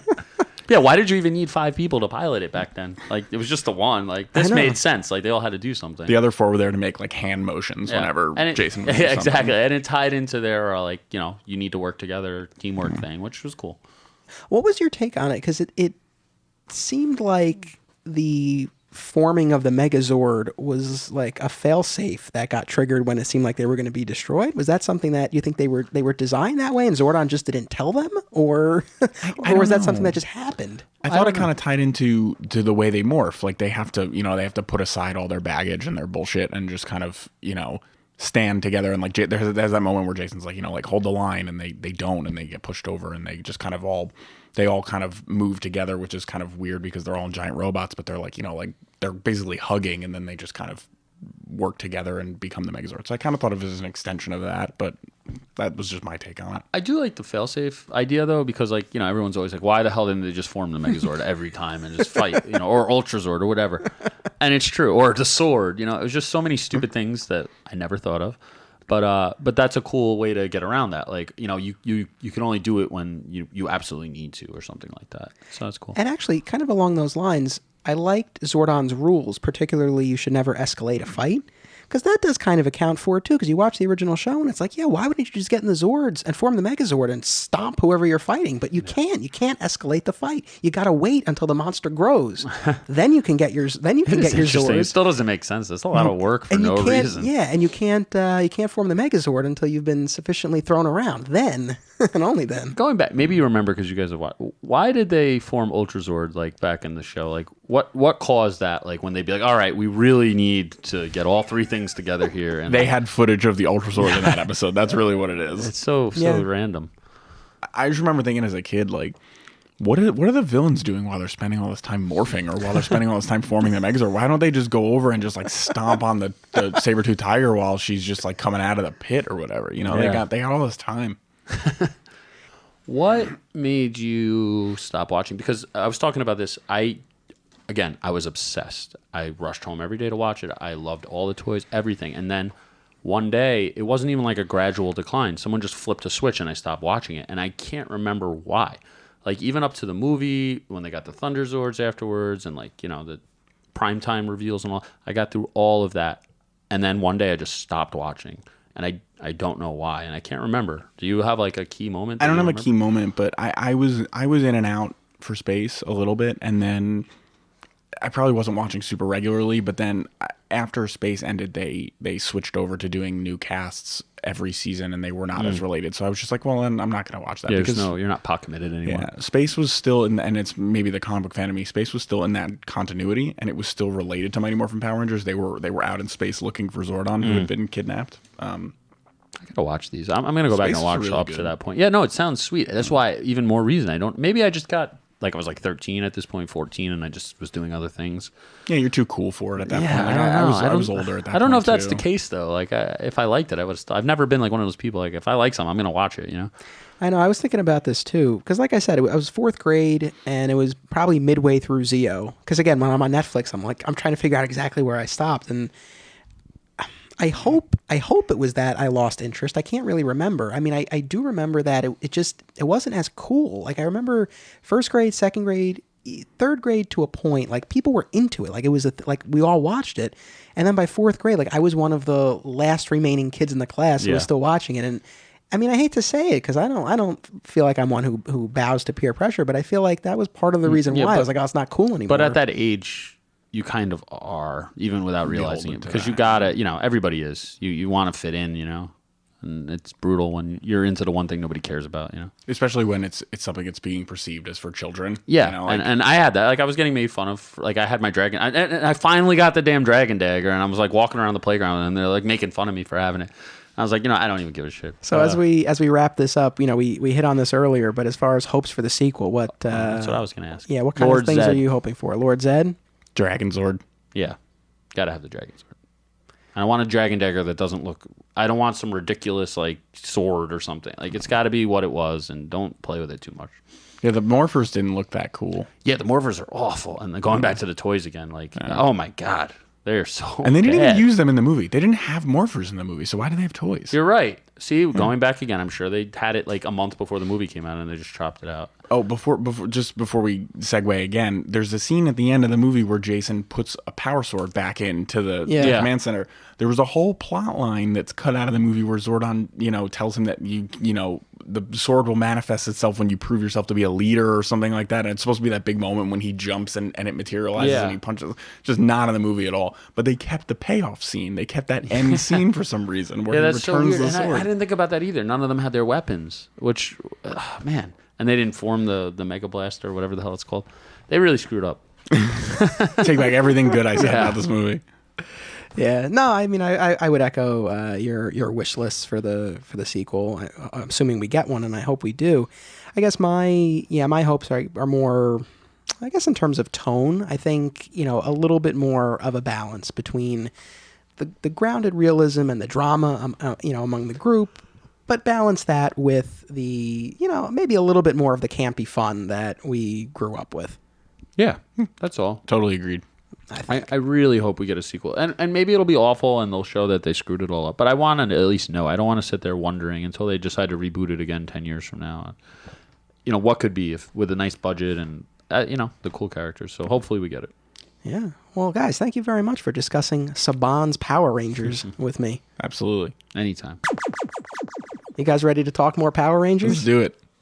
I really had such a good time last time. As soon as we were done, I'm like, we got to do more. So here we are again. This is the end of my Power Ranger expertise. After this movie, I don't know much else. So, well, we maybe still, the next season, but that's it. Yeah, because we really haven't gotten into the show that much. Yeah, so there's still more. I'm really excited to talk about the continuity of this movie. Anthony and I were talking before off mic about the weird slot this movie fits in. And we'll that was one of the notes I made. So yeah, we can definitely talk about that. Yeah. Now this time you guys are flipped in terms of who did the homework and who didn't. Yeah, very true. Because Delanda, you did not get a chance to rewatch, but Chris, you did. Mm-hmm. And just last night. I've seen it fairly recently, and it's always on HBO, so I see it in bits and pieces, and I'm familiar enough with it. I've actually, since our last episode, I've watched the new Power Rangers movie like twice. Nice. But not the 1995. So I'll do my best. It's funny, I was looking yesterday to see where it was available, and I saw that it was on HBO, and I'm like, that's weird, because I'm always checking the HBO movies, and I never see it, and that's because it's in the kids section. Oh, really? Okay. Yeah. That's weird. I guess that makes sense. Yeah. Has everything. I know. And I was thinking, I'm like, if I didn't have the podcast, I would just be a grown man watching this kids movie, but instead, like, it's research. Yeah, it's research. It's okay. So. There's a really great curated kids section on Netflix, by the way, where you can search by character, which is really excellent. So there's just, you go into Power Rangers, and it's just like a picture of the Red Ranger, and it's just got every episode of Power Rangers in there. That's nice. Pretty sweet. Yeah. So just quick recap. I mean, most Power Rangers fans know this, but we talked about it last time. For anyone who is not aware of this, the original series, and actually every series since then, including the current ones, the series is comprised of footage the original Japanese footage, and then footage shot for the American version. So generally speaking, when the characters are in costume, all the action stuff, the Zord stuff, that's the Japanese footage. And then everything when the kids are in their civilian identities, going to school and the juice bar and all of that, that's the American footage. So what's special about the Mighty Morphin Power Rangers movie is that by 1995, Power Rangers was so popular that they actually made a movie that was comprised entirely of original footage. So there was no Japanese footage for this. Everything was shot original for this movie. Yeah, that's definitely something I noticed when I was rewatching it. But I think for like, it was also weird. Like there was a couple things I noted down. Like the Zord scenes are all CGI, and they're not good. Maybe in 1995 they were pretty good. They were not. Yeah. They were not good at the and time. it's so jarring because it's just placed between, seasons 2 and 3 of the show. And, then it goes right back to using like the normal footage again. So I really didn't like that. A couple things. It was just really weird. I mean, we were just talking about the continuity, but like, I didn't realize when I was a kid that it just takes place in its own timeline, I guess. Yeah. And it has nothing to do with the show. It's just like it never happened. And then the show continues on. But they have this... they get ninja powers in the show, but they have a whole arc. That's right. It's like an powers. alternate beginning.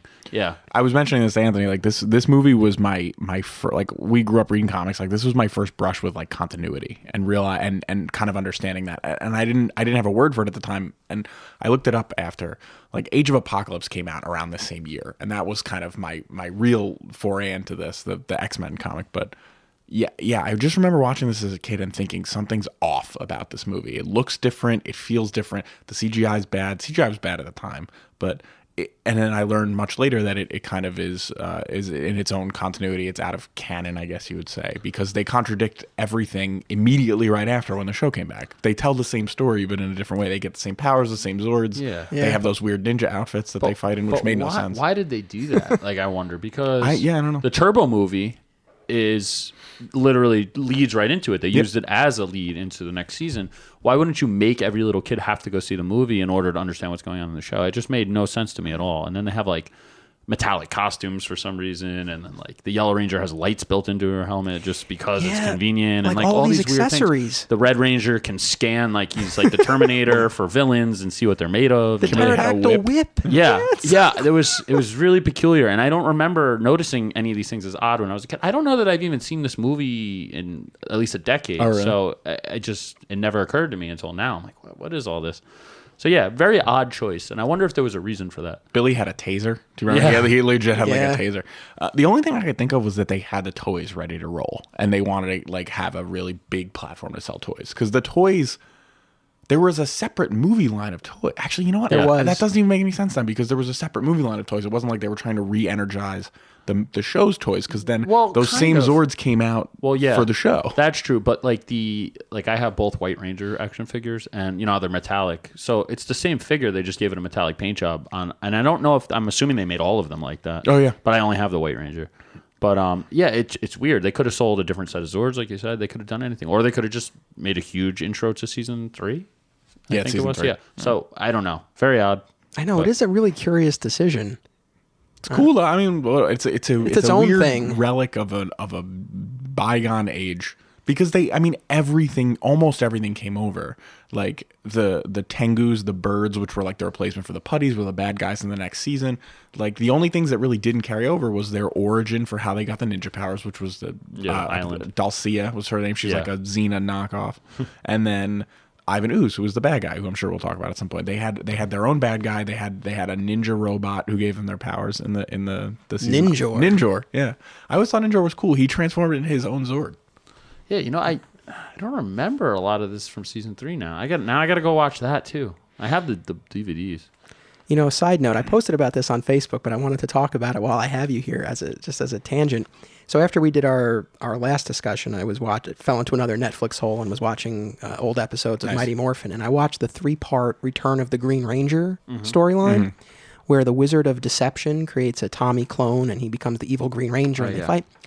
And at the end, like, I had no recollection of this, which was kind of crazy, because Mighty Morphin, I watched all of that, and no recollection of this.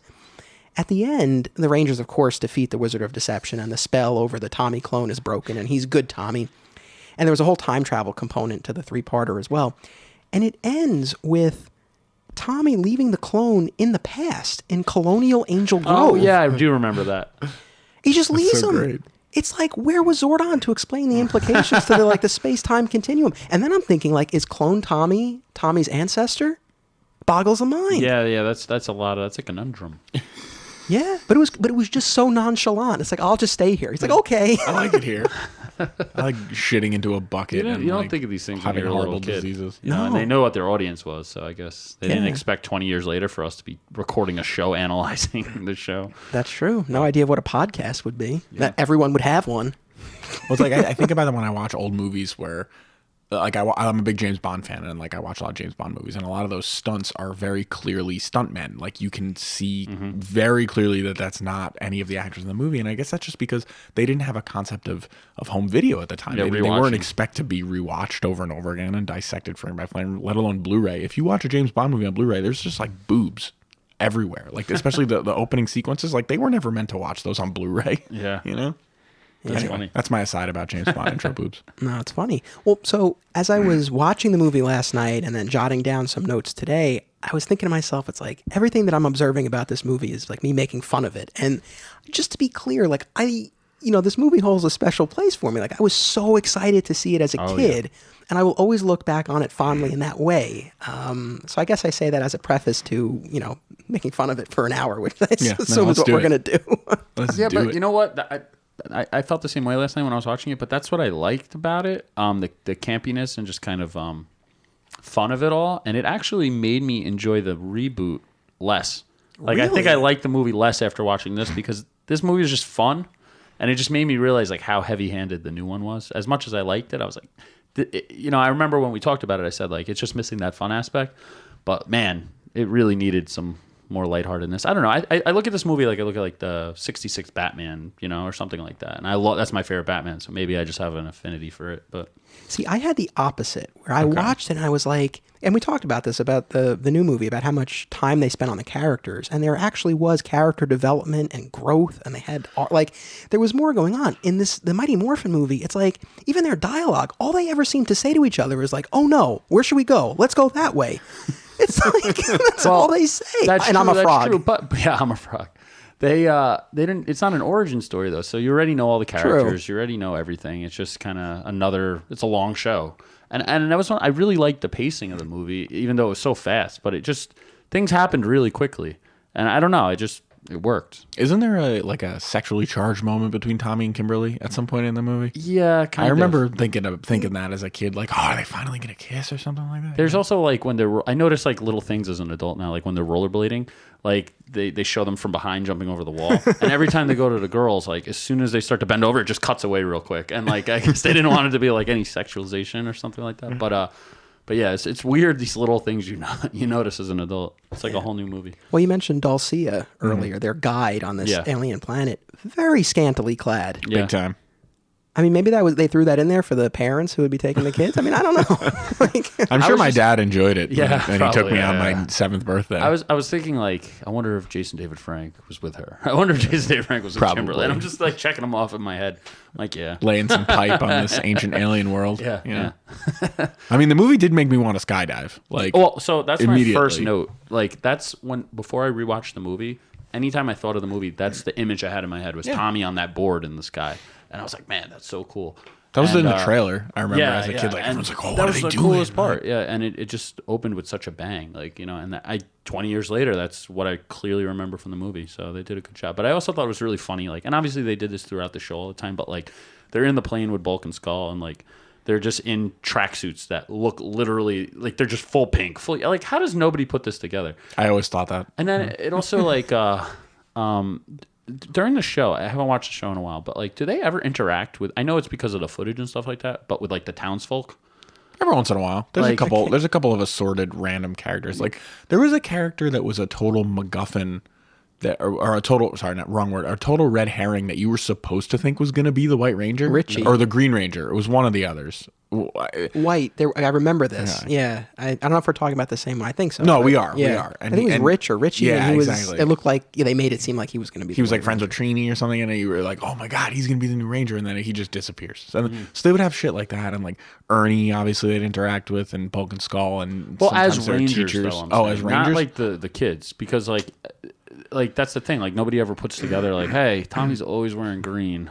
he's always And disappearing. he's always on with the this Power pink girl. Rangers. Yeah, like it's weird. I know. And and in this movie, I mean, dressed head to toe in white. Like this huge flowing white cutoff shirt, white pants, white helmet when they're doing the skydiving. Like they're literally just missing the faceplate. I guess they're just fans of the Power Rangers. They made their own little clique. Yeah, That's it. you know what? I think that's a reasonable karate and explanation. Acrobats. Karate and friendship for everyone. Yeah. That's right. Yeah, so we open with that big skydiving number. It goes on for a while. They spend some time on that. Yeah. It's for such a briskly paced movie. It's like 10% of the movie at least. They play that whole Red Hot Chili Peppers song. That's another note. I mean, the soundtrack was pretty good too. It was. Yeah. It was the first time I'd heard a lot of these songs, and now they're burned in my brain. Yeah. So when they play, I think of the movie weird. like 10 years later, or like, I guess I came out when I was 7 years old. So like 10 years later, I'm in a car and like that Van Halen song plays. And I'm like, they're playing Power Rangers soundtrack right now? I was like, no, it's just a Van Halen song. Speaking of, the Power Rangers soundtrack is the first CD I ever bought. Oh, really? Not album I ever bought, but first actual physical CD, because I love that shampoo song that's in the credits, Trouble. I love that song. I know every word still. Yeah. And after I watched the movie, I went and if you're ever bored, go on YouTube and watch the Power Rangers version of the video. Because it was like a big single in England, so there's 2 videos for it. Then there's a Power Rangers video, and it's just like Ivan Ooze dancing and like Alpha dancing with explosions and all the Rangers just dancing. It's the funniest thing in the world because they're all so out of character. Nice. So they filmed this movie in Australia, and it's not hard to tell. The Australian actors they used didn't make much of an effort to, to do an American accent. Which is kind of funny. I wonder if that would set a precedent, though, because now the show is filmed in Australia and New Zealand. Yeah. Like, I wonder if they were just like, oh, it's way cheaper to film this stuff down here. Might be. Funny enough, so the 3-parter that I mentioned, The Return of the Green Ranger, they filmed that in Australia while they were doing the movie. Some episodes were being filmed simultaneously. Oh, really? And like all these, or at least a number of these colonial Angel Grove citizens, like clearly have Australian accents. It's amazing. I was thinking about that. It's funny. I wanted to look that up too, because like I don't know how they fit in the filming of the movie with the show. I guess because they really didn't have to film much for the show. No. So that's probably exactly what they did. They filmed both at the same time. So that's interesting. Yeah, they seem like they were pretty efficient productions. Like, yeah. kind of bang those out. You know what I find interesting about the movie? And I even remember as a kid being like, oh man, this is cool, but I really wish that the movie had, Jason, Zach, and Trini in it instead, because they had just recently replaced them with Rocky, Adam, and Aisha. They got replaced on the show like 5 or 6 months before the movie came out. Yeah. So back to your point of filming, like they must have just come onto the show right away and be like, you got to film 10 episodes and also this movie. Well, yeah, that's probably where like the pay disputes even might have arisen from, because like we're making a movie and they tried to renegotiate and they're like, get out of here. Because I think Rocky, he said that he just showed up to an audition. He didn't even know it was for the Power Rangers. It was just, I forget what it was. And then they were like, all right, you're a Power Ranger. And he's like, all right. Oh, cool. Changed my life. So. Yeah, actually, speaking of Steve Cardenas, who played Rocky, Chris, we were talking about this when I had Brian O'Day on the show a little while back, because he was the body man for him at the Undiscovered Realm Comic-Con the first year. Yeah, so we talked about that a little bit, and then this year at Undiscovered Realm, I didn't talk about this on one of the podcasts, but one of the Westchester County Center security guys mistook me for a Power Ranger. Oh, really? And I was very honored. Yeah, I could see that. Yeah. All right, appreciate it. You're built. Well, no, but you look similar enough, I guess. Where that's funny. What did he do when he mistook you? Nothing really. He was just, oh, you're the Power Ranger? I'm like, no. Yeah. I'm here to do a panel. There you go. When you were a kid, did you ever think someone would think you were a Power Ranger? No, it was pretty cool. Well, that's right, because you had the Blue Ranger this year. Yeah. Maybe you look like a mash between Steve Cardenas and David Yost. But so, yeah, this Mighty Morphin Power Rangers movie, filmed in Australia, set outside the continuity of the TV series. I wonder if people were confused by that. I was confused. I wasn't. I was very confused. I think I was just so excited I didn't even think about it. Yeah. And as we said, they did use very, very poor CGI for all the Zord scenes. It's funny because, you watch the show and those Zord scenes are not the best, but then you watch the CGI and it's like, man, I miss those battle scenes from the show. I would take that over the CGI. They were so cartoonish. Effects all day. Most CGI from the early to mid 90s looks bad. Yeah. Looked bad at the time. Like that's one of the problems. Well, I that have was the with, beginning of it. Alien 3, those first movies to use CGI didn't look good at the time. This was done on like probably a fraction of the budget. Yeah, exactly. Even like early 2000s CGI doesn't hold up at all. But then you watch 80s movies and they look phenomenal on Blu-ray because it's all puppets and stuff. So it's weird. And you mentioned Turbo before. Like they went back to a practical Zord effect in that movie. Oh yeah, you're right. Yeah, and it looked a lot better. Probably because it led into the TV show. Yep. So they're probably just using the same stuff. But yeah. Yeah, and of course, as we acknowledged, the Rangers did have different style costumes with these weird accessories. So Aisha had a light on her helmet, which came in handy when they were walking through that parking garage for like 10 minutes. Damn. And so Billy had the taser? It was a taser. It was like a Stega Stinger or something. I think was the name of it. Yeah, because naturally they call out the name. And they yell very loud. Yeah, I'm actually pretty sure that's what it's called. I'm gonna have to Google that after. I must have like looked down when that one happened because I just remember the Red Ranger and the Yellow Ranger's powers. But did they all do something? They probably did. I don't know if every single one got a thing, but most did. Yeah, I mean the scanner for Rocky, the light for Aisha, the taser, the whip. Mm-hmm. I don't know that Adam had Tommy. anything. Well, Tommy has enough. What more does that guy need? Flying talking Yeah, Saba sword. made an appearance. Yeah. For a second. He doesn't show up again at the end, does he? He doesn't Saba? at the end. Yeah. No, because they don't. He doesn't have Saba anymore. Does he still use Saba? When I he think he has the still ninja used it things? in the show. Yeah, it's all a blur. Yeah, it's funny you mention that too because it really is all a blur. Like I don't remember specific episodes really as much as I Arcs. do. Yeah, outside of the classic stuff. Yeah, and then of course, so at that point, they they meet the villain of the piece, Ivan Ooze, and then they lose their powers when Ivan infiltrates the command center and wrecks the place. Yeah. Couple things about that. Yes. For one, for such a campy, weird movie, Ivan Ooze is awesome. Yeah, he's rad. And like he just did an amazing acting job. Like he just so into it. Well, you know who that is, right? Yeah, that's the bad guy from Raiders of the Lost Ark. Yeah, It's just so funny though. Like he was phenomenal. Even as an adult, I'm like, man, this guy's awesome. And but I thought it was really funny that he's out for like 5 minutes and then he does what like Rita and Zed have been trying to do for like 3 seasons and like he just destroys Zordon, he breaks the command center, he removes their powers, and it's just like, all right. But also I found it really funny that he's just like buried there and then Zordon's like, we need to go get him immediately. And then like they're just it's all of a sudden it's nighttime. They've clearly just been talking for like 4 hours because it was like early afternoon. And then, like, they give him enough time for Rita and Zed to go wake him up. And I'm just like, what are you doing? Go get him immediately. And then whoever buried him there buried all his, like, morph powers or whatever right next to him. So they had to go look for it. Just like, ectomorphicons. Put him on the other side of the planet. It's too convenient. Yeah. But back to, like, what you mentioned about Ivan Ooze, like, yeah, he's still awesome. He's the best part of that movie. My dad still talks about Ivan Ooze. My dad doesn't even remember like movies he saw last week. That's but, like, funny. He'll see this movie on and be like, "Oh, Ivan Ooze, this is great. He was so funny." You know? Yeah. It was like very like Robin Williams-esque or something like that. But like such a good job. Like I was so impressed by it. I'm like, wow, man, they should have brought him back on the show. Yeah. Oh, well. Yeah. And to your point about like, I think I mentioned this last time we were talking about the new Power Rangers movie. It always weirded me out when they break in and when he breaks in and destroys the command center that Zordon was just in the tube the whole time. Yeah, he's just there the whole time. Who knew? It's like the Wizard of Oz. I know we talked about that last time. Like that freaked me out as a kid. Yeah. I know it was so weird to see him like that, and I like how like they have Billy with this quick throwaway line, like, "Oh, he's out of his time warp." It's like, is that what it is? Like, wait, really? I don't even remember that. yeah, Something like that. he's out of his time warp. That's why he was seen in that form. I don't know. And he's aging rapidly. Yeah, but I know it was kind of freaky. Wearing a weird like turtleneck dress, you know.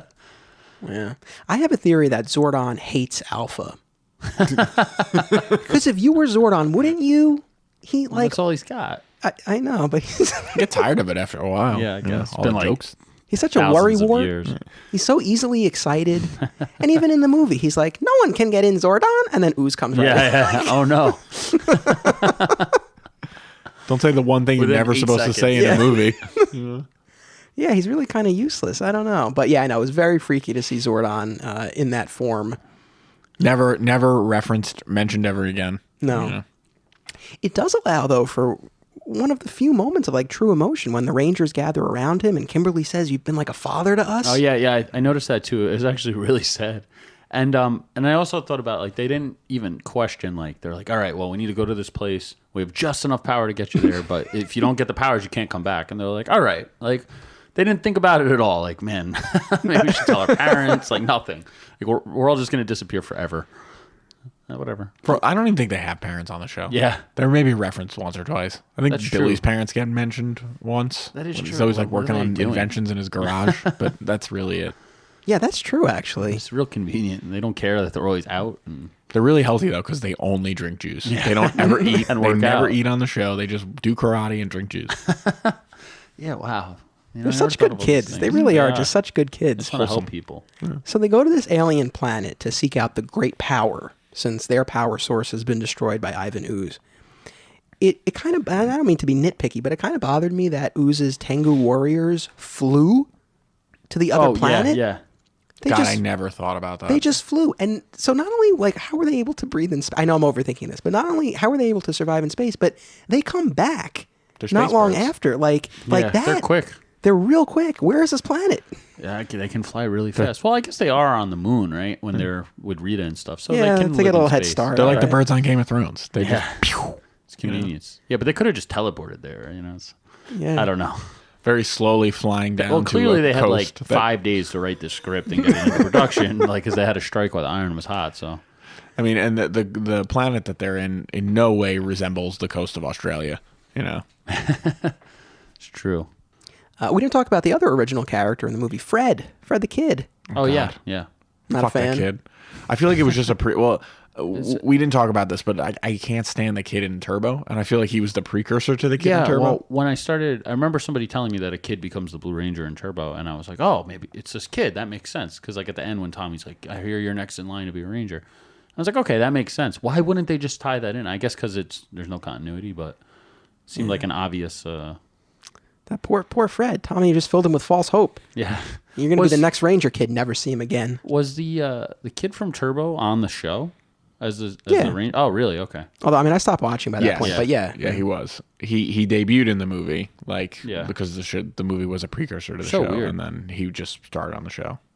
As you mentioned last time, they were still using Japanese footage, so they had to like make an excuse for him to grow 8 inches every time into an adult every time he would morph. Did they actually make an excuse for it? No, there wasn't a story excuse, but he would morph, and then his legs would just extend in the morphing animation. That's fantastic. Yeah. At least they thought of it. He wasn't just taller. But why would they just cast an adult? Was there a specific reason for this kid? I don't know. I guess it was someone at the studio being like, when they made the movie, saying, we got to get a kid in here so the kids who watch this movie can feel like they're interacting with the Power Rangers. And then it was like, why don't we just go the extra mile and make a kid the Power Rangers and make the kid a Power Ranger, and then he'll be your point of view character. But he was so obnoxious. He was so effing obnoxious. You know, speaking of morphing, it really made me laugh. At the beginning of the movie, before they lose their powers, they're fighting ooze monsters, not the Tengu warriors. And they're getting their asses kicked and they need to morph. They spend so long morphing and flipping around that by the time they land and they're ready to fight, the monsters are gone. Yep. I actually really like that they did that, because I always remember watching the show being like, what are the bad guys doing when they're morphing? What are the bad guys doing when they're taking forever for these Zords to assemble? Why don't you just attack one of the Zords while it's separate, and it's probably much weaker because it's only a fifth of the power, and then it can't make the Megazord because you destroyed a leg, you know? So I thought that was really funny, and it was kind of like a little nod to the show. Yeah. No, that was amazing. I don't know. Maybe the villains were always just in such awe. Yeah. They were like, look at this. Well, like, there's so much flipping around. Like I noticed that too, because it literally cuts to a montage of them all just doing forward flips. And then, like, even when they're rollerblading, they're like doing backflips off stairs, and they're just like, "Who the hell does that?" While It's like, wearing their Power Rangers colors, and nobody knew. it's Nobody not knew. efficient at all. They're such show-offs. I guess Zordon didn't teach humility. Jeez. Keep a low profile. Hey, kids, keep a low profile. Yeah. Also, they go down like stairs on the rollerblades, and I'm like, man, if I was, how did I not try that as a kid and just kill myself? That was bad. I remember thinking that too. That's a liability. I don't know. But yeah, that made me laugh, though, the whole morphing thing.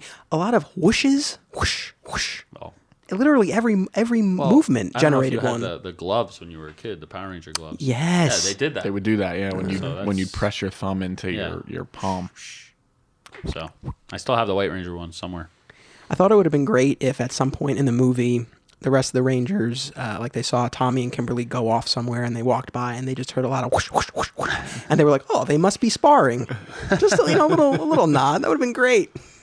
We should remake this movie. Yeah. You know, just But do it all right. But yeah, just fix all the mistakes. Could make better CGI Zords on an iPhone these days. Yeah, without a doubt. I feel like we're breezing through this so fast because I don't know that there's There's not so a much lot to talk about. I mean, there's really not a lot to talk about. There's not a lot of content to this movie.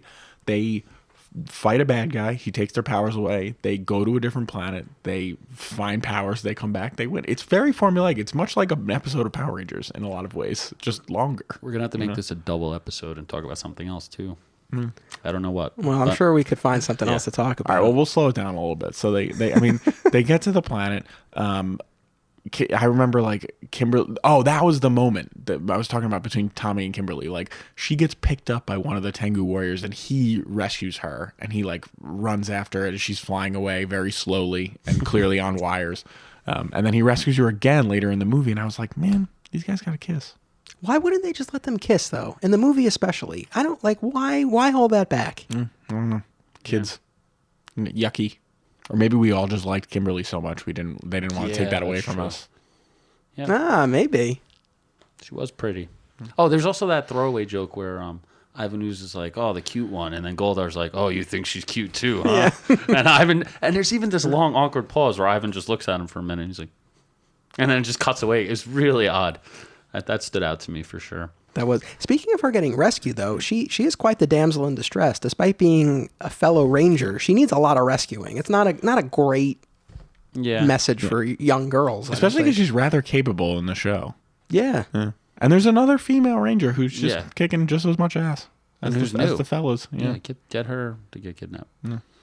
Well, thanks to Dulcia, they're able to embrace the animal spirits within them. Oh, we're not even going to talk about the really ridiculous like fight with the bone triceratops. Yeah. Is that before? That's after though, right? No, it's Is while that they're before? on their journey after she leaves them. Right. And she's like, all right, Turns now into you an have owl. to go here. Yeah. Okay. And they start, looking for the things or whatever. I think they're looking. No, maybe they got the powers, but they're looking for the Zords. Or did they not even have the powers? They yet? got the transitional outfit. They got like ninjutsu. They got the ninja suits. I actually, speaking of, I really like those outfits for some reason. They're cool, but I never understood what the point of that was, even on the show, because like they would. I think we talked about this last time. It's like, why not just go to your strongest possible Zord or form and just beat the bad guy right away? It's like we got to get into these like cool ninja suits, and then we got to get into our actual Power Ranger suits. Well, like we said in the new movie, right? Zordon's like, you can't escalate or something. Yeah. Well, he didn't say that back then, but I guess maybe it was off screen. But yes. When they're in those ninja suits in the show, is that Japanese footage or is that American footage? That's a good question. I feel like it was American It footage. would have had to be, right? Because their faces are you can somewhat see covered, but they're not completely covered. Maybe that's what it was. Maybe it was like American footage that they spliced in to kind of, maybe they didn't have enough footage, so they kind of like beefed it up with some American footage. I truly don't know the history of that, but I'd be interested to find out what it was. Yeah. I mean, I know it is funny to have like this pre-morph staging with a separate set of costumes. More figures to sell. That could be it too. And I like them. And I always think at shows, I'm surprised you don't see more people dress up in those. And I finally saw like 2 months ago, like a whole group with all of them, and I thought it was awesome. But yeah, you never see that. And I really like those costumes for some reason. I don't know. Ninjas are cool. The ninjetti garb. Yeah. And they had ninja Zords and stuff. Well, we'll get to the Zords. Yeah. We're almost there. But yeah, so they embrace the animal spirits. They get these And they fight. new costumes. Horrible Skeletons. CGI, like mishmash of animals flies out and gives them their powers. Do you remember this? Like, Yep. Well, they fight the dudes in the doors. Yeah, they yeah. They fight like these rock monsters, and then they beat them handily, and then they get their powers. I love when Tommy takes out one of them and he shouts, "Ninjetti corkscrew kick." And it's like, He learns quick. Bro, you got these powers like 2 seconds ago. You don't know what anything's called. Come on.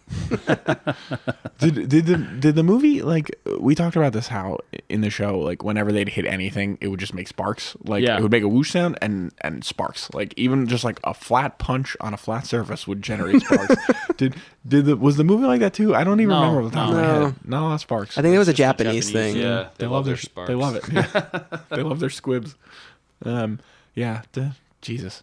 But then, so the Zord beast things fly out, and it's also awful CGI, but it's not as bad because they're not trying to put like a metallic finish on them. And they give them their powers, and then they get exactly the same costumes back. Yeah. Doesn't look any different. New coins.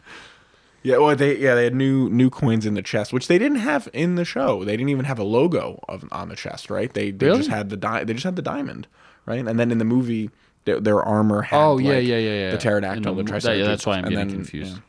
And then when they get the ninja powers, they're just the exact same costumes with different animals. Touch too. Yeah, I think they probably emulated that later on, maybe. Yeah, I think so.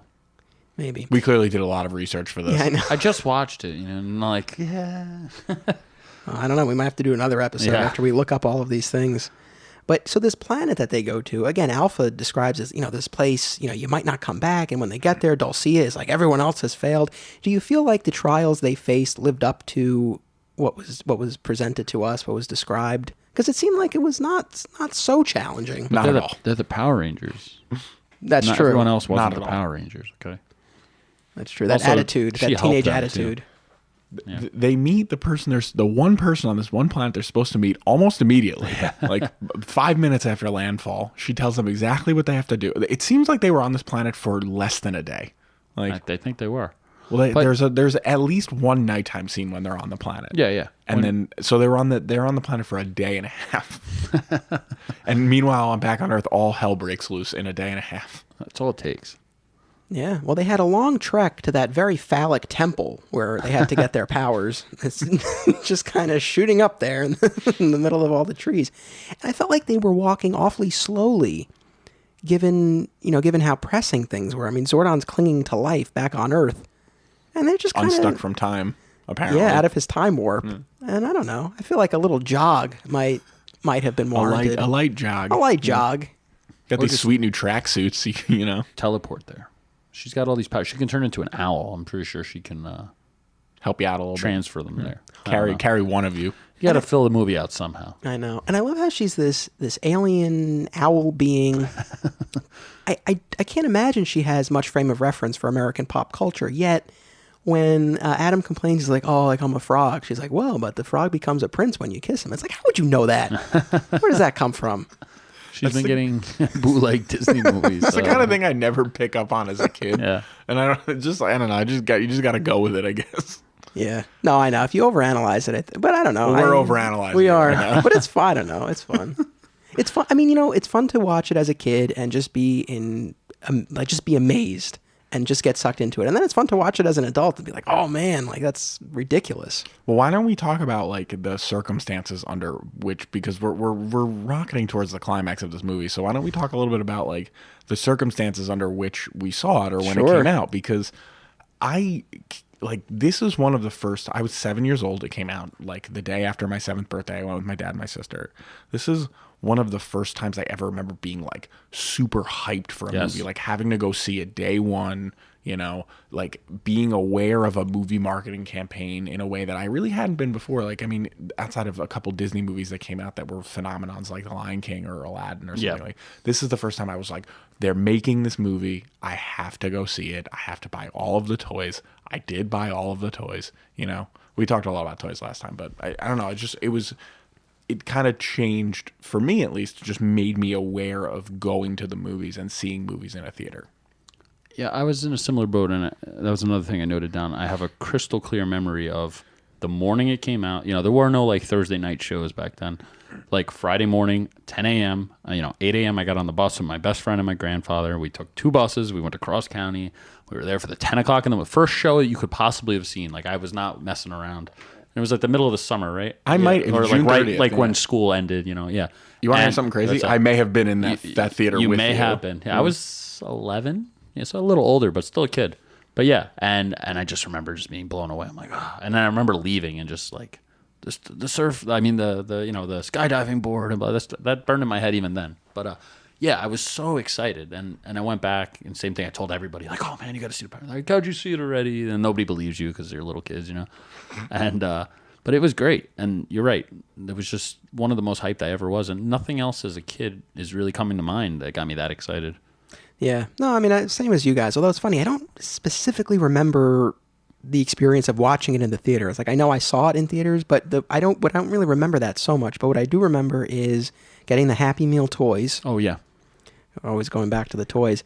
And then Power Rangers was the first bootleg movie I ever owned. My parents got it. I feel like my dad got it in the city or something. Something like that. Yeah, delis and stuff too. Always yeah. have. And I didn't even realize that it was a bootleg. They come in that hard plastic case. Yeah, but it was one of those, I mean, again, back in the mid 90s, I mean, it was someone holding a video camera, in a theater, and you see, heads, people walking by.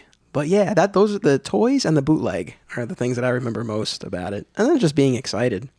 Yeah, no, I remember it's funny when I was watching the CGI scenes at the end where like or when they first get the powers and the ape, I guess like drops down on somebody or something. And I just remember that toy from McDonald's really well. And they had I think the Pogs were during the movie too. Yep. You went and you got the Power Ranger Pogs and the VR Trooper Pog at McDonald's. I remember going there and I kept lying to the lady at the counter. I'd be like, they didn't give me my Pogs and my Happy Meal. She'd be like, okay, here's another one. And then you get like the guy who just didn't want to be annoyed and just give you like a handful. You're supposed to get one per visit and he'd give you like 10. And I was like, yes. So yeah, the toys are all that mattered. I mean, the fact that the movie exists at all, I mean, just shows that our excitement was shared by so many others. Like, this thing was so popular. Well, you know what's funny? I just tried to look up the box office for it. I believe when I looked last night, it made $30 million, which was like a big hit for it. But that's nothing. Like, that's like one day at the movies now. And even without inflation, let's say it was $5 to go to the movies. That's still like making $60 million now. And like, that's nothing. It's kind of what the new Power Rangers movie made, isn't it? Didn't it make like 65 million? But they spent like 120 on it. This probably cost like $5, like which is 3 insane. times as much. Yeah. So I don't know, but it's just funny. Like, as big of a phenomenon as it was, it's like, I guess it didn't make that much money, but I don't know. Yeah, I wasn't aware of that as a kid. It was just kind of omnipresent. It was just always, Power Rangers everything, and it carried over for me. I know we talked about last time how I ended up watching Power Rangers a lot longer than anybody else. I actually saw Turbo in the movie theater. Yeah, I never saw it until last night. And I'm trying to figure out where exactly I stopped watching this show, because it must have been before Zeo. I know we went through this last time, but I really have to go back and watch the series again just to be like, that's it, that's where I stopped. I want to know why I stopped so bad. I need to analyze this. You just kind of like fade away from it. Yeah, but it's so weird, We keep talking about this, but how could you be so into something and then just not? I don't know. I'm going to figure it out, though. I have the DVDs. Now I got a reason to go watch them all. There you go. I mean, as we've discussed, like as much as we enjoyed them as kids, I mean, they are super simple and repetitive. So maybe it's just a matter of like, at a certain point, like you've seen the same formula so many times that you're just like, okay, I get it. Especially as you get older.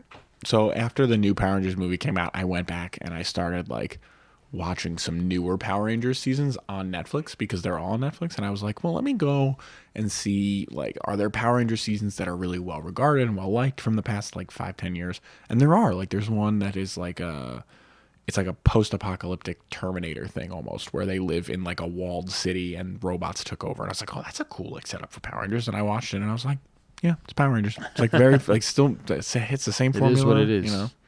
But yeah, I see a lot of people at conventions that have watched like every episode of every season and like they know everything. But like, it's really surprising for a simplistic as hell kids show that's reusing half the footage, how serial it actually is. Because like, even going until at least Space, I guess, like there were playbacks, like Rita and Zed show back up, they go away.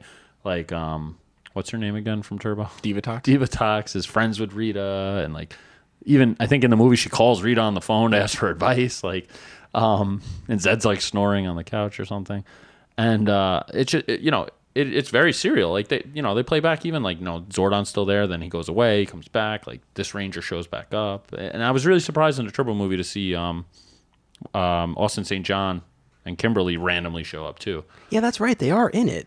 They are. Yeah, not at all as Rangers. No, they're a big part of the movie, but they're not Rangers, which is all the funnier when you think about how Austin St. John came back a little bit later and to be... Oh, no. No, it was before that, though, right? So, no, it was Zeo. It was before that. He was the Gold Ranger on Zeo, and they never referenced that he had been the Gold Ranger Yeah. in that show, like until very recently. And, like, Yeah. It says like I think like she's like I caught former Rangers, like I'm going to use them as bait or something like that in the movie, but like I didn't realize that he even had come back that soon after everything happened. So I guess they were like, "Oh shit, we made a mistake." You know what's funny? Because Turbo was right after Zeo, correct? Correct. And he's in Zeo up until the end. Until the end, yeah. So it's just really weird. And I will admit I was half watching Turbo, well, because the first half just really I was like, I don't know how I'm doing this. But why does anybody remember why Kimberly and him are just randomly scuba diving together on this random area where Divatox just happens to be? Nope. Okay. Unclear. I've never seen it. I thought I so just don't missed know. something. Yeah. You should watch it. I'm should. curious. It's really But interesting. it's really weird because the first half of the movie is just not. They're not even Power Rangers. They don't suit up. They don't nothing for like maybe 2/3 of the movie. It's like the new movie. Yeah, but I mean, again, not an origin story. Like everybody knows who they are already, and like Rocky gets hurt in the first 5 minutes. Like he hurts his back, and he's out of the whole movie. And like Billy's not even in it. I didn't realize he was gone by that point already. But and he wasn't, because I think he's in the Turbo show as like hanging out in the command center. Yeah, he's like doing the advisor or something like operations. that. That was Zeo. Was He that left- Zeo? Yeah, he Yeah. left during Zeo. Yeah, Where they aged him. He actually, so again, started researching everything where he left because he didn't want to deal with another 6 months of shooting the movie, is one of the quotes. Oh, really? Yeah. I can't blame him there. So he said everyone was being very mean to him, and he didn't want to be there anymore. So, you know, I don't know how deep you want to get into this, but I didn't realize like how much he went through. Like, Yeah, it's crazy. It's fucked up. Have you ever researched it? Like, Not really. I mean, I saw like a bit of an interview that he did, but that's about like, it. I mean, apparently he said like everybody, was teasing him for being gay and all this other stuff, even though he wasn't, officially out of the closet and things like that. And like he went to like gay conversion therapy for 2 years, and then like got locked in a psych ward for 5 months or something, God. or 5 weeks maybe, because like it didn't work, and like he was really screwed up from this show. Like I had no idea. I knew like the basic outline of all this, but yeah, it's crazy. yeah, that's too bad. Yeah, and he didn't even start doing anything Power Rangers related until like 3 years ago. He did the first convention, and then since then he's been doing them. But yeah, it was actually a big deal because he wanted nothing to do with it. So yeah, there's so much going on that when I started researching, it was like a rabbit hole. Like 3 hours after the movie ended, it's like 6 in the morning. I'm just clicking on Wikipedia articles, like learning about how Zordon dissipates. But yeah, Did it tell you where he got his turtleneck? no, that's an ancient turtleneck. Yeah, you got to go through the time Alpha warp bought to it get for that. him in the like very- 2000 BC for Christmas. It's like an ancient LL Bean.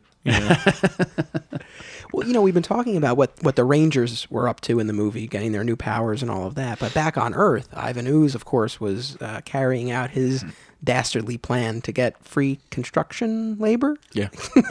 Essentially, he's got all these powers, but he can't dig fast, so he needs all the parents of Angel Grove to dig for him. So he turns them all into zombies by tricking the kids into bringing home ooze. That's what happened. I love this so much when Fred's dad discovers the ooze and like he smells it, Yeah. right?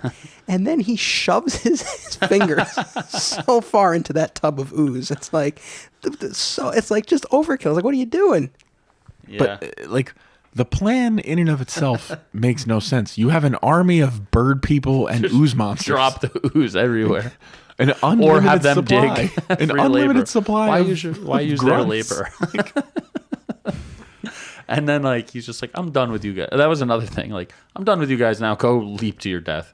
And they're walking around the town for like 4 hours. This movie moves so fast, but these guys are just they're taking the most scenic route possible through town to get to the cliff. And then all the kids are like, all right, let's try and hold them back. And like they're gonna hold back all their parents walking off a cliff. It's just the most ridiculous thing ever. Well, maybe they were maybe the parents were fighting the mind control and they were Oh, purposely yeah. slowing themselves down. Could be. Could be. But yeah, I thought that was pretty good too. There's a lot of plot holes. I know that bugged me too. For as powerful as he was, he couldn't get those. What were they called again? The Morphicons or something? Yeah. The something Morphicon crystals or I don't even Electromorphicons know. or Yeah, that's it. That's it. I was watching it last night and I was like, oh, maybe I should like pay attention or listen to it again and make it. And I'm like, you know what? It's nonsense. I'm not going to worry about it. The Morphicons. That's all we need to Gobbledygook. know. Yeah. And I also like he traps Rita and Zed in a snow globe For the And then whole movie. Yeah, and then at the end they're like, "Go Rangers!" And then like the next day they're like, "Let's kill the Power Rangers." Yeah, we're jumping ahead a little bit, but I feel like this was one of the first movies that had a mid-credit scene. Because like a good chunk of the credits, like the main credits at the end, That's true. Run through, and then we see Goldar sitting on the throne, and then come Zed back. and Rita and then we get into the rest of the credits. That's how it ties into that song I was talking about, Trouble. That's, He goes, yeah. uh-oh, and then the song goes, we're in trouble. Yeah, it was good. But do they cut back into the song? Because the song hits right when the credits start, doesn't it? I think it goes back into it again. That's funny. No, there's a different song. That's what I thought, actually. There's a different song playing until that mid-credit scene. It's probably like a quarter credit scene, and then it goes into the song fully. But yeah. We also didn't talk about the pig henchman that never showed up before or after. Yeah, I was trying to think of that because they had the other one with like the big Roman mohawk thing, helmet. I thought maybe he was just like an upgraded version of that. But why is there they had so many villains with them in the show. Why did they choose one random pig and Goldar? There had to be a reason, and I wonder what it is. We need to really go talk to somebody about all this stuff. We need to find the screenwriter and whatever episode of NCIS he's writing this week, and probably get him on. I know. We need to do this. It's like as fun as this podcast roast is. them, Like though. imagine how much better it would be if we were like, what were you thinking? Yeah, well, we did a lot of crack that night. we did a lot of coke, and we're playing with Nickelodeon GAC, and we're like, we should make a movie out of this. Yeah. I feel like the tone is important. So instead of like, what were you? It's like, what were you thinking there?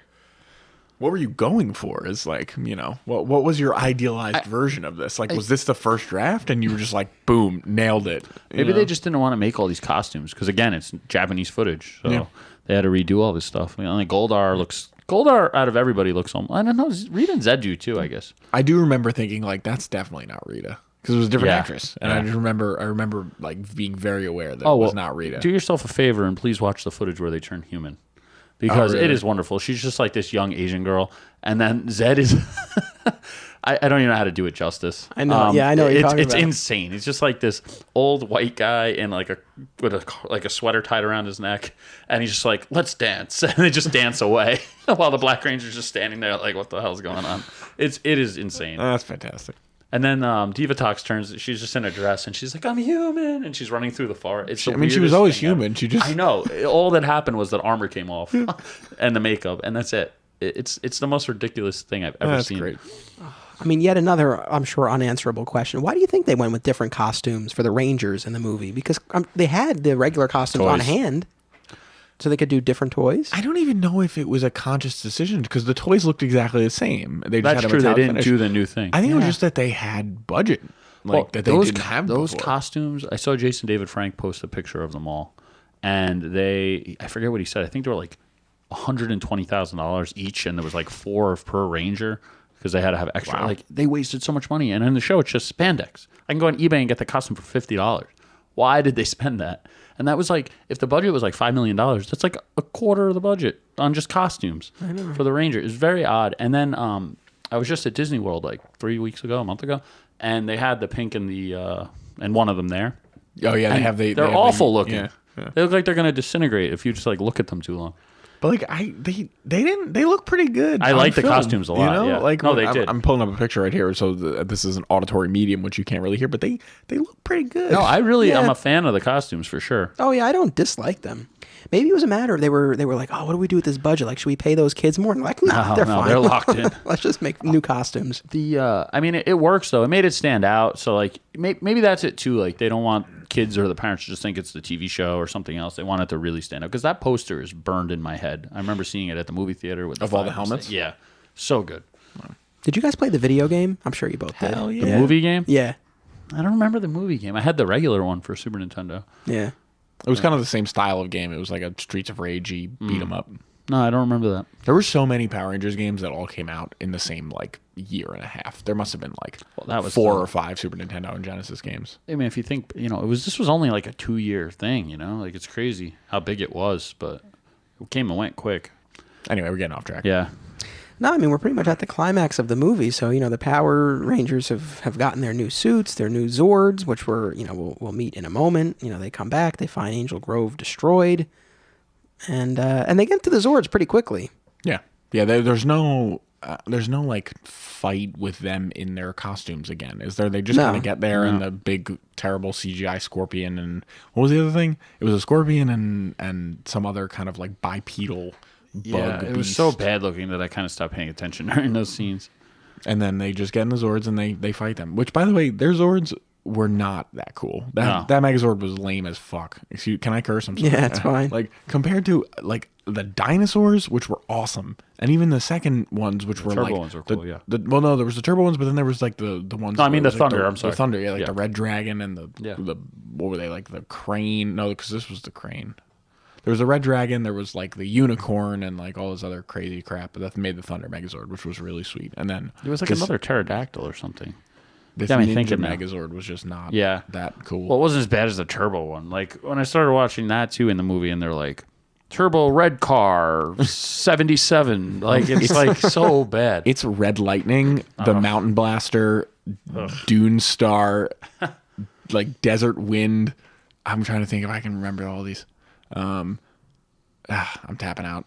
I mean, plot-wise, I don't know that there's much left for us to discuss. You know, they defeat Ivan. They really bad thrust him CGI. into the path of this comet that just happened to be passing by that Billy remembered.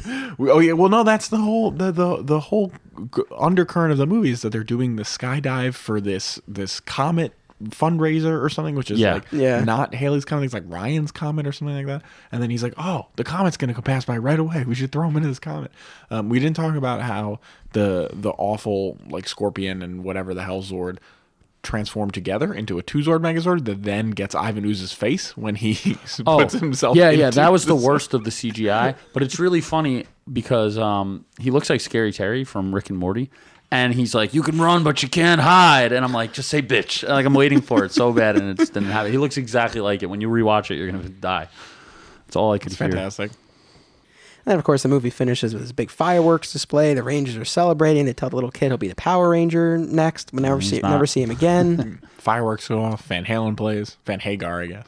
They spent a lot of money on that soundtrack, actually. Yeah, they sure did. It's actually, that is, surprisingly. Yeah, that's where like half the money went. The suits and that's it. Clearly, none of it went to the this CGI. actual important things.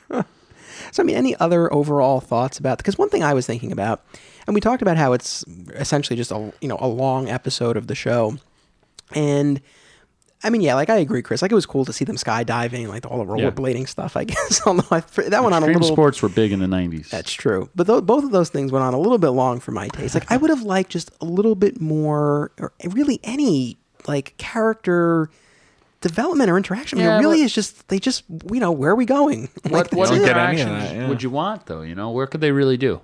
It's already established. I don't know. Well, now that I go back and I think about it, the show didn't have all that much character development either. No, I agree. But next to none. Yeah, literally nothing changes. I don't think for the whole series, Which is until why they I leave. liked the new movie so much. They were like they all had motivations and had their own personalities. Like they were very generic teen A through F, which is fine. I mean, when I was a kid, I didn't think about that. It didn't bother me. But I knew in my head, like looking at a comparable property like the Ninja Turtles, like they all had unique personalities, and I could identify with one versus another. Like I liked Tommy more than the other Power Rangers, but I can't tell you why, other than that he just looked cooler than the other ones. A little more confidence, I think. Like if you could maybe pinpoint anything about him, like and there's the leader. He was always the one. It's like, it'll be okay. He is the leader, and I was never a Red Ranger guy though. But I guess like the Green Ranger came in like really quickly anyway. Yeah. But he as campy as it is, and none of them are great actors. He is like miles ahead of everybody else, except Kimberly, I guess, but who's also an actor, an actual actress. But yeah, I don't know. It's a weird show. We maybe if we ever do another one of these, we should just watch like Until Space. Maybe we get the whole story arc. We can really break it down. Hey man, space was cool. There's a lot of cool stuff in space. So at the end of the movie, the Rangers save the day. They get back to the command center, but they're too late. Zordon is gone. But of course, it's a Power Rangers movie, right? So he can't actually be dead. So Tommy, of course, rallies everybody, and he tells them that they've learned that nothing is impossible, and they all join hands, and their animal ninja spirits within restore Zordon and rebuild the entire command center. powerful. like magic. Oh, I've completely forgot about this. Don't they not join hands? Don't they just kind of like do one of these together? Like just kind of like raise their hands? Yeah, I don't know if they actually into a hold circle? hands, but they're Oh yeah, yeah. I think you're right. And they like shoot beams of holy Yeah. light out of their chests, right? Like, is that how this happens? I feel like it sends a bad message to kids, though. Like, it's Totally. like, it shouldn't just be like, oh, if you die, like it's okay. Like, dead. you know, it'll just magically come back to life. Hopefully have magic ninja powers. Otherwise, Dad's not coming back to life. Yeah, I don't know. I just feel like it was a weird, a weird thing. I don't know. Well, I'm pretty sure Pokemon taught me that like cockfighting was okay. So Yeah, I mean, that's true. we can really we can I don't break think down the you morals think it of all through these too shows. much. Yeah. That gave me this really sad image of like this kid's dad just dead, and he's just standing there like, I believe, and just crying. And, oh man, it's really sad. Yeah, and I mean, this power to bring back the dead. I mean, as everything else in this movie, since it was out of continuity, we don't see that referenced because that would come in. Well, not that death was really an issue on the show, but it'd be nice to know that they could whenever they wanted. A ranger does die. Yeah, Well, God, it's after I had really stopped watching, but in one of the seasons, like a ranger does die, and they bring on she gets killed in battle or something, and they bring on an older ranger to replace her. wow, Yeah. that's pretty dark. That's a contract dispute. Yeah, probably. Oh, speaking of when Billy leaves, apparently like they didn't even film that. They had to use old footage and like splice it together, and they have a different person record his voice to Yes. like send them Really? off. Yeah, because Yeah, he just that- left. Like he didn't finish or anything. Wow. He's just like, see you guys later. Yeah, the storyline was that he, because they had that whole thing where the Rangers were turned into kids, and then he turned back Yeah. into an adult before the rest of them, and as a result of that, like he aged rapidly, so he was an old man, and then they send him to Aquitar, and then there the process is reversed, so he's young again, and they see him through like the viewing globe or whatever, and it's like really like staticky and like garbled, and that's where Yeah, it's, that's the other guy. Yeah, So they just left him on an alien planet? Yeah, too? everyone's just floating around in time and space. yeah. Jesus. They're all over the place. Sucks too because they can't really bring them back now. Like they should bring everybody back for like an episode. That'd be cool. I'd watch it. Well, they kind of did for they did that Forever Red. that Forever Red thing. Forever They- Red, but then they did something else more recently. Yeah, they did like a 20th anniversary thing where they brought like a bunch of Rangers from different Yeah, but seasons I think together. only like Jason David Frank from Mighty Morphin. Yeah, I don't think any Mighty Morphin. Yeah, he was the only one. So like all of the Rangers were there in costume, and then as they were all walking forward, a few of them took their helmets off. So Jason David Frank was leading them, and then a few of the other ones were were from over the maskless. years. But yeah, no one else from Mighty Morphin. Which, by the way, I watched and was effing awesome. Like if that had happened when I was a kid, I would have lost my mind. Like it was cool. It was cool now as someone who's almost 30. Yeah. So Forever Red was really cool too. That was like the first time I realized Power Rangers was still in the air. Someone's like, "Hey, did you see this?" I'm like, "What? The show still exists?" I mean, it's That's crazy pretty cool. to think it's been on the air. 20 It's some never years. really Never. stopped. No, I don't think it stopped ever. There is a year where it stopped. Oh, really? Why? It's funny, and I only learned about this recently. But Disney owned Power Rangers for a while. Oh, really? Like They it screwed was up. It was no, they didn't. They should have kept it. Well, it was kind of when Disney was really trying hard to capture like boys market. They were like it was when they were making a new Tron and making a Lone Ranger movie, and they had Power Rangers for a while, and it was airing on Jetix or what became Disney XD, and then in like a week after they bought Marvel, they were like, we don't want this anymore. They just dumped it. They sold it back to Saban, Yeah, Saban bought it back. and then it revitalized. Like So there was crazy. like a year or so there, like after Disney owned it, but before Saban started it again, that there was no Power Rangers on the air. That's crazy. But other than that, pretty much consistently. Well, quite the legacy, and that's why we continue to talk about it. Is there anything else that either of you guys wanted to say about the movie?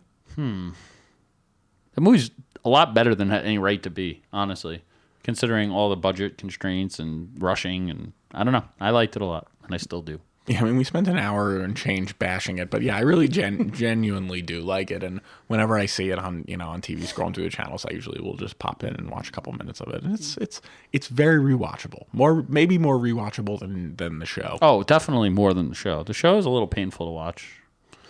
Yeah, you know what? I will say, like, it held my interest for the 90 minutes. And it wasn't, and this is going to sound like a jerky comment, but, like, it wasn't any worse than I was expecting. I mean, it was about what I expected it to be. Exactly. You mean It's rewatching how I it? remembered Rewatching it, yeah. But I will say this, like, I watched Turbo immediately afterwards, like 5 minutes, and I thought Turbo was like 4 hours long. I was like, this is so slow and painful.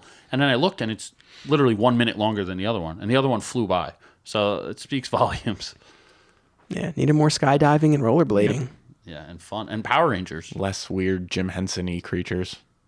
Yes. You know what I'm talking about? Yes. It was like Little watching, gnome people like left over from Masters of the Universe movie. Yeah, real weird. Go watch the movie, please. All right, I'll check it out. I can't promise I will do another episode, but I'll check it out. At least watch it for your own sake. Let me just say that there's an extended chunk of the movie that takes place on a haunted pirate ship. The last place you would think that a Power Rangers movie about cars would take place. The first half was just almost unwatchable and unbearable. And then the second half, I'm like, all right, there's some weird things going on, but this is kind of cool. Like, it really kicks into gear. You got all these Rangers fighting each other. Jason's evil. Kimberly's evil. Like, no spoilers. I'm sorry. It's pretty cool. For a 20-year-old movie. Yeah. One quick thing before we go. I was talking about how they all wear their colors before. I noticed, like, in this movie, because, like, Adam's the Green Ranger and blah, blah, and they all have brand new wardrobes. Like, every time they become a new Ranger, they go out and replace their clothes. It's the funniest thing in the world to me. That'd be great if they're like, Zordon, can I keep my color? Because I really don't want to have to afford get this. clothes. He's like, here's some money. Shut up. Alpha, give him the corporate card. Yeah, Alpha, go into the time warp and get them some clothes. I have an extra turtleneck. Anyway. You know what I think would have been amazing? Chris is bright red and dying right now. You know what would have been great after they returned and they resurrected Zordon? Instead of returning to the time warp, like how amazing would it have been if he just got up and he was left. left or just went with them? He's like, all right, we're going to Ernie's now. Yeah, I'm here. Why would he go back? Oh yeah, why did he go back in? I guess that's how he survived. What? Yeah, Unclear. But that's the thing. Like, I guess I always thought he was. Well, in the new movie, he's trapped in the wall. I guess I always assumed he was trapped in that tube. Same. But now it seems like from the Mighty Morphin movie, it's like he needs and wants to be in there. Clearly, he can't survive out of it. Yeah, I think that just sustains him. I don't know. We've established this is not canon, guys. Yeah. Well, whatever. I don't know. I know. Oh, we didn't talk about Bulk and Skull. Oh yeah, I was gonna bring that up too. Like, what did you want to talk about?